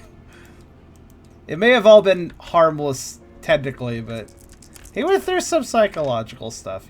Oh my god, he can't have baby doll eyes. No, you do the sad puppy dog eyes, and the only one who's currently paying attention to you at all in any respect is Mewtwo, and they see you and go, and they basically go, oh, eh. And they barely even, like, reach out a hand. They just, like, barely gesture at the one of the cookies and makes them float up and over into your mouth. Your move failed, and he took pity on you. Tucker was cute by failing to be cute. Tucker looks appreciative, and since he's laying on, so he kind of clasps his paws around the cookie and starts munching it. Didn't always have strength, Brooke says. I've had to get my tail saved in more than a few situations as a Totodile. If I didn't have my team, I'd probably be a goner.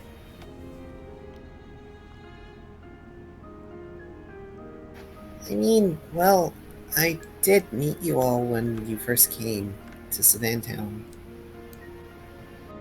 I just wish I had gotten that strong that fast.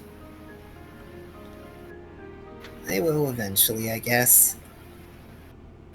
And they start picking at a snickerdoodle. Tucker does take a moment between bites to express. It's not like we all got super strong. And it wasn't just getting stronger and that's it. We had our ups and downs. So, maybe we got pretty strong pretty fast. For a team at least, but it wasn't without hardship.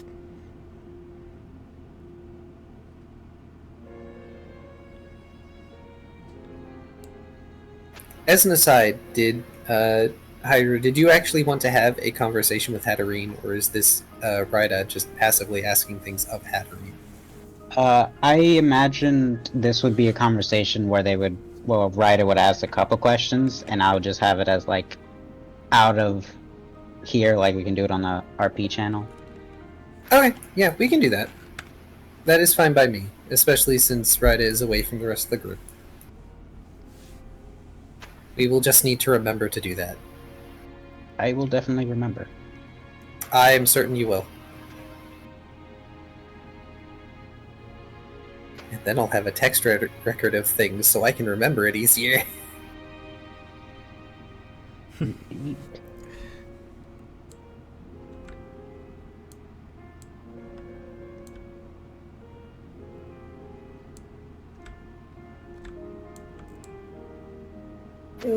Stretch fingers. Drink water. Stretch. Yeah, actually, stretching fingers is good sometimes. I wish I could do the thing that some people could do where they can pop their knuckles. I can't do that, though. I do it all the time. It's bad to do it too much, I know, but, like, I had a friend that I knew in real life who could pop my knuckles, so I couldn't do it my own. But whenever he did, my hands just felt so better. Like, they just felt, like, limbered up and, like... If they were, part of that's because of, I think it's ligament stiffening. Yeah, or like something to that effect. So I wish I could do that to myself. I can't, but I wish I could. The better thing to do is just to, at least relatively frequently, especially with a job that requires you use your hands a lot. Which mine does, yeah. Yeah, just stretch them like every hour, every 2 hours. Stretching the fingers as well as your wrist in order to prevent things like freaking carpal tunnel. Which I think I've off and on had in bouts, sort of. Yeah, you want to be careful about that. Like, specifically, I have on my left hand, you know that little gap between the thumb and the index finger? Yeah. The side of the index finger that goes up to hurts when I touch it, when I put pressure on it, so don't know what is up with that.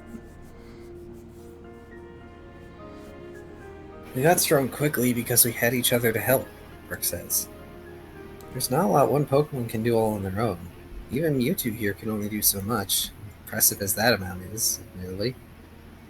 Tucker, meanwhile, quietly chimes in. You got me, Cookie. Yep, I got you a cookie. And in your head, you hear a muttered, adorably pathetic dog. Tucker, he both flops an ear and a little bit of annoyance at that statement, but also, I mean, look, the baby doll I failed. You weren't cute, but you managed to look just pathetic enough. he will accept the use of pathetic towards him at this time. He will take the pity cookie.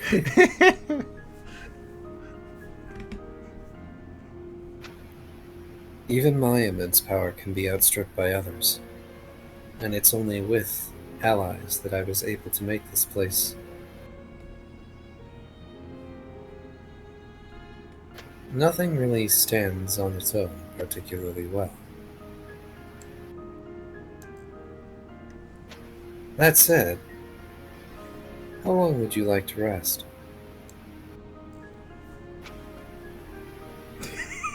Skyrim time thing pops up saying gives you options at different hours. You know what? Screw it. He actually brings up this ornate-looking clock. I'm glad it wasn't a low Kyrio. By the way, it is numbered 1 through 24.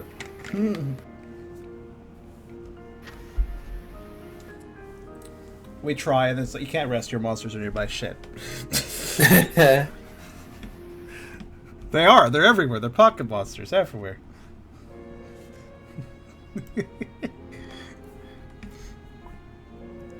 How long have we been in here anyway? Burke wonders. Legit question. Alakazam thinks for like a fraction of a second. Well, since you arrived, you've been here for approximately 8 hours, 34 minutes, and counting.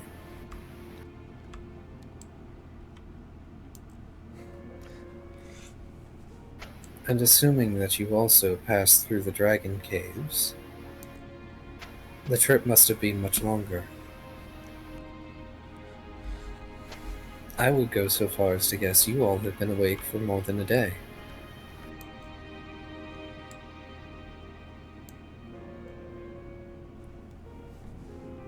What? Really? I don't feel that tired. Part of that has to do with the properties of the tower. It is saturated with such energies that it gives you a bit more pep than you may think. Oh, so the walls radiate coffee. Heh. Tucker That's could- gross, but I kind of like it. There's just this thought cloud near Mewtwo where he's just imagining the walls of the tower oozing coffee like like blood from a horror movie.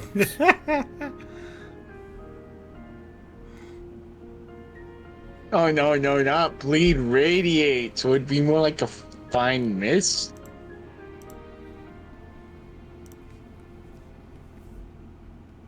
Oh man, but then it would get in your eyes. Okay, guys, absorb the caffeine. Yeah, that would be painful, but I bet it would worth it. Not to mention, we've had our adrenaline kind of spike a few times, Brooke says. I'm feeling kind of worn out the longer I think about it. We'll rest until the nearest morning, I guess, Brooke says. Tucker looks at Brooke and then just like flops his tail, kind of pointing out there's a lot more space on the couch if he wants to sit down too. Mewtwo just sort of gestures a finger and the clock hands whir around until they hit a number and then the clock poofs.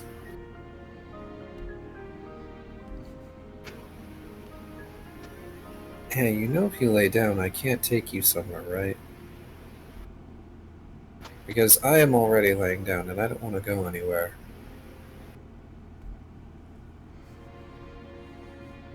This doesn't sound like too much of a problem right now.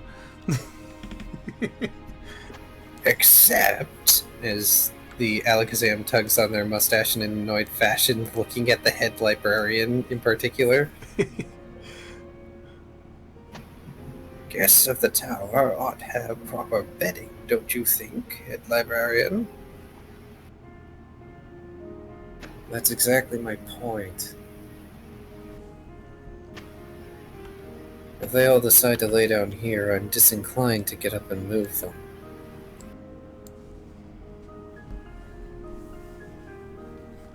Bah. Young Pokemon these days. Thinking that their bones and ligaments and everything doesn't need to be taken care of. Don't blame this old psychic if you end up aching in the morning. What is the comfort level of this couch out of a 10? Incalculable. Nice. Maybe. It was a couch that you two generated for themselves. So of course it is maximum comfy. And they aren't even taking advantage of the maximum comfy. Meanwhile, Tucker is certainly comfortable because a dog can generally sleep anywhere they can curl up softly at. And he's just enjoying a corner of the couch seating and quite melted into it a bit at this point. We'll move in a bit. Just let me rest my eyes for a sec, Brooke says. I mean, I don't know. I don't feel that tired.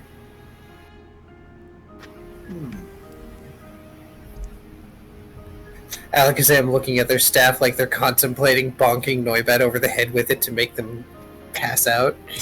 That's not nice.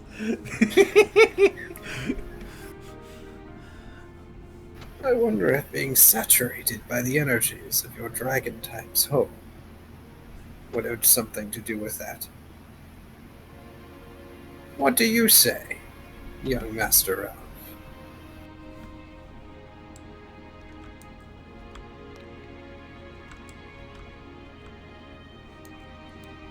Oh no, I think Tubby is, Oh? You've been addressed. Thinking on what? Oh crap, I was zoning out. He's also sleeping. He fell asleep while standing up, as akin to his species.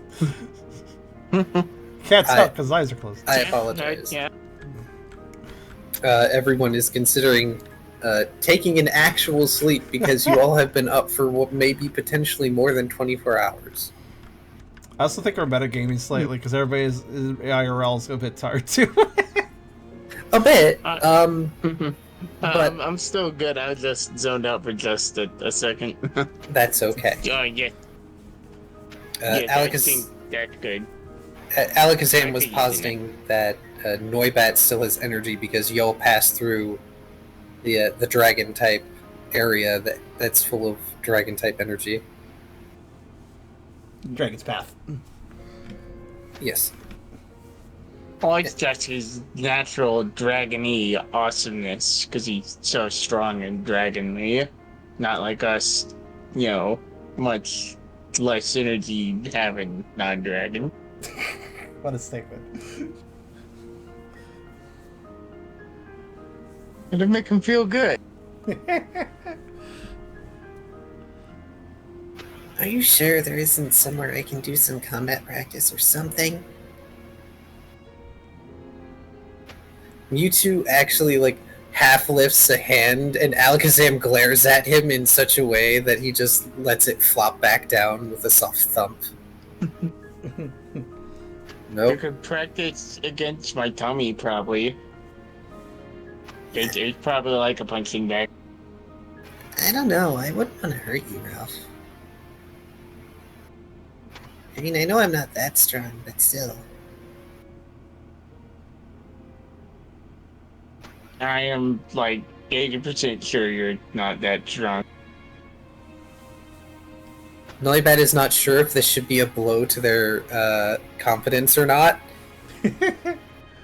But you agreed with them, so it's a good thing, but also, and I'm now just imagining Noibat trying to use a scratch attack on Ralph, and it's just like scratching an itch that Ralph has, rather than doing damage.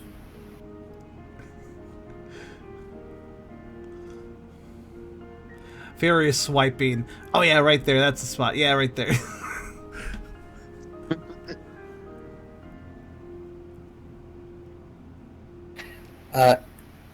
At some point,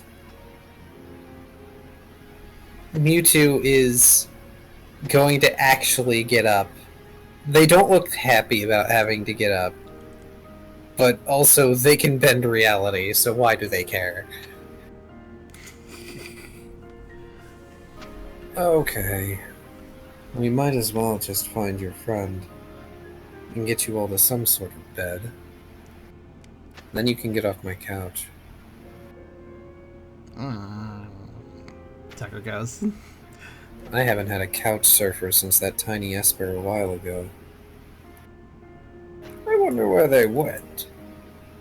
They were getting rather infamous around the tower, weren't they?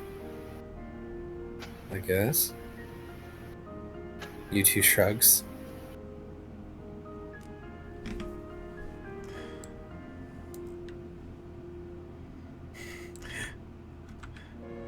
Tucker blinks. It may not be noticeable, though.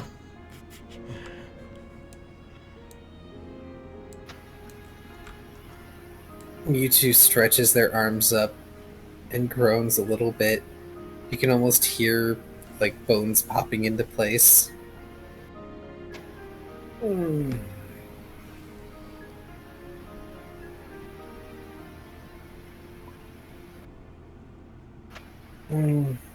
Alright, Rook says, scrambling up and getting off the couch.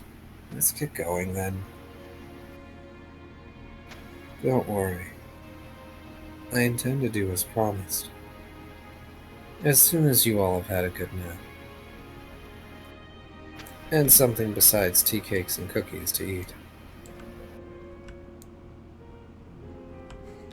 Tucker also kind of just oozes off the couch. Oozes off the couch. He's not even gonna get to all fours until he's on the ground again. So, Mewtwo is going to specifically send Alakazam off to retrieve Rhyda. Because Rhyda needs rest too, even if they don't think they do. Meanwhile, Mewtwo is going to just walk back to the elevator and take you all with him. Or at least where he made the elevator be. And take you guys to another floor. And it just straight up opens into what looks like a basic bedroom. With a bed sized for each of you. 3 little bears. Immediate thought.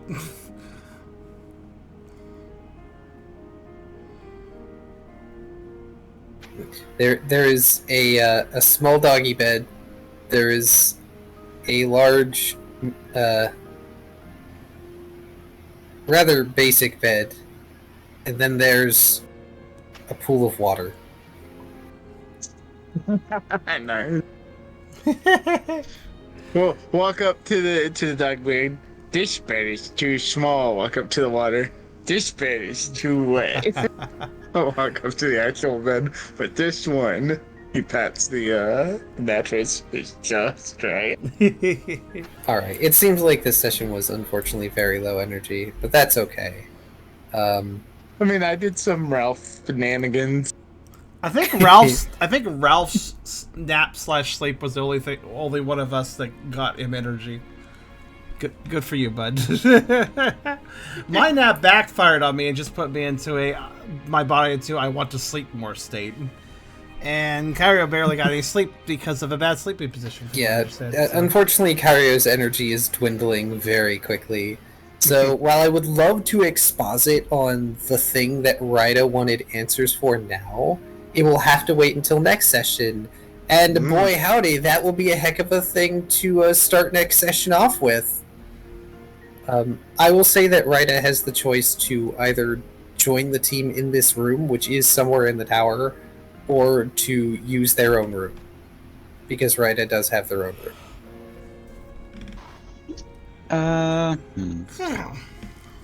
Which would Ryder rather do?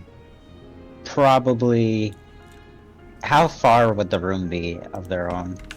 So, the bedroom areas are all on the same floor of the tower, because that's simple. And if someone has a bedroom elsewhere, it is probably a space of their own volition. Similar to how Hatterene warped the tower for her purposes. So essentially, we all be on the same floor, except I'll be in my room. Correct. Unless Then, you yeah, they would go to their room. Okay. Because, frankly, constructing the tower that way is just easier from Mewtwo's mental standpoint.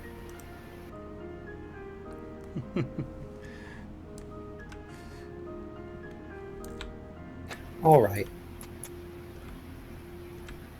Everybody, go ahead and get your 2 XP for this session. Okay. More Do you important than think Ryder gets extra for fighting the scarecrow thing? No. If only because Sirius does not equate to Rash as a nature. Darn. If anybody needs experience added to their sheet, just let me know, of course. I'm okay with the 2 experience because I gained a pip, and that's honestly worth quite a bit too. Actually, I gained 2 pips, which is worth quite a bit too. Now we're up to 4.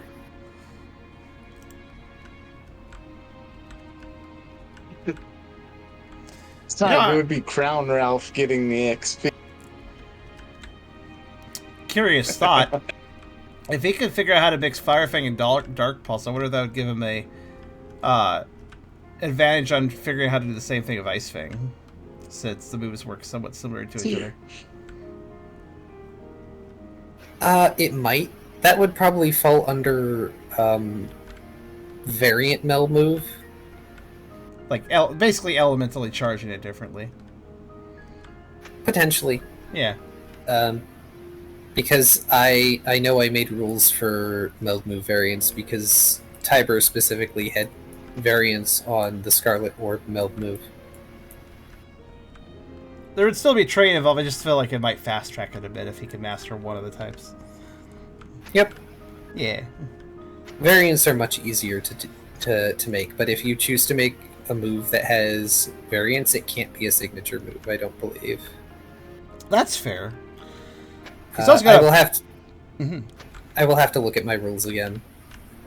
Hey, Kyrio, is your attention span enough to get XP on your sheet, or should I add it for you? I didn't see you add it, so I wasn't sure. Okay. I got it. Okay. Thank you all for joining us for this relatively short session. I apologize that many of the sessions of late have been somewhat low energy, but also life is a thing. It's been a bit rough. I mean, I expressed at the start of the session what happened to me lately, and that's not any fun. I have a plan for that, so once I have my FA back, things should be okay after that. Unfortunately, the plan is it involves making some changes that I don't like making, but whatever. I feel bad because I haven't been preparing too much more in advance, and I really should be. Especially one particular thing that I want to do that's going to involve Tucker possibly getting closure. Ooh. Oh, okay. It's okay. You have also been low energy. I know that, like, you've directly expressed that, like, some stuff isn't getting as prepared as much as you used to do because you don't have the energy or time for it. Actually, how is your energy today, anyways? Since everybody's tired, I may as well ask. It was a bit low, but otherwise fine. It has not been as low as... And I know that because of the way my work is, I need to just adjust myself. I also have been playing far too much Final Fantasy XI, which requires more energy than you would think. Yeah, it kind of does, doesn't it? Or just time. Like, more time than you would think, too. It is very time-consuming, and I appreciate the amount of chill, but any amount of setback or, like, not being able to progress is stressful. So... Or, like, going to an outpost for a supply run and then realizing you actually did get the supplies for your home country. Or... That was fun. Like, trying to level and having a terrible time because nobody wants a thief. Aww. Because there's already 1,000,000,001 of them. or losing a level because you died to BS. But thankfully, I've actually gone through the suffering of obtaining Dark Knight. I actually grabbed a few more classes myself. I have Bard, Beastmaster, Summoner. A lot of them are easier to obtain than Summoner, it seems like. Hell, I went after some of them because they give you so much. Bard gives you so much money for doing the quest line. Like, oh, well, that's good. I mean, 3,500 about, I think. So, yeah. It sucks to be you guys. White Mage always wanted it. You know what, Moth? Go to bed. May I make a request? Yes. So, after the project that I spent several hours doing, I felt as though this session, I was pretty on par with everyone. I think the one thing I'd say is I'm kind of limited on is the move pool. So, I would request, like, if I could get Hypnosis and maybe a Logic Point and just call that caught up. That's fine, if you want to do that.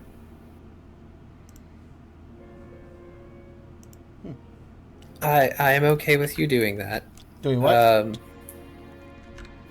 We are catching right up XP-wise, because Hydra actually went, like a madman, actually went and calculated the experience everybody had obtained up to the point where they joined. Oh, okay. I thought they were calculating out for Riley, and Riley had the XP egg, so I wasn't sure how to... I did everyone's. They did everyone. Okay, fair also, enough. could you duplicate Hypnosis? Oh, you buying Hypnosis? My rough estimate that we started at was a very rough estimate. I took the number of sessions, times it by 2, and added a rough amount more. I mean, that's not the earlier sessions. Car gave a lot more XP. I did, and I really shouldn't have. Because you guys skyrocketed in power, and I should have been more patient with it. But you all make very convincing arguments. I have become a much more tempered DM. You also have sort of reached the semi-plateau / ramp of / mildly inclining ramp of power that is this point in the game. Fair enough. And now that I am better at running this, I forgot I had a fucking chai tea to drink during this session. I saved it for the session, and then I didn't even get it out of the fridge. Oh well. Oh. And anyway, I do hope you all have a nice night. Get good rest, especially Charem and Kyrio, because y'all need it. Thank you. I think a lot of my fatigue is just based around stress, I think. Next time, prepare for exposition and possibly heading back through the Dragon's Path. Maybe even Y position and Z position if we have all 3 dimensions. I don't know. If you get the Y-axis, you might end up somewhere you weren't supposed to be yet. Oh, yeah, Y-axis is later, technically, isn't it? Well, I mean, in the Dragon's Path, doing Y-axis means you're going somewhere that might be spooky, and I'm not sure if you have a particular reason to go there yet. Oh, I don't know much about that. I am aware that the Dragon's Path has more forests, assumingly, presumably at least, given things we talked about before, so... Something, don't get caught by the warden. Alright, new save game made. But yeah, I thank you again for a session, Car. Thank you again for adding a bit of positivity to the day. I appreciate that, honestly. Oh, he's gone, isn't he? Yeah, he left.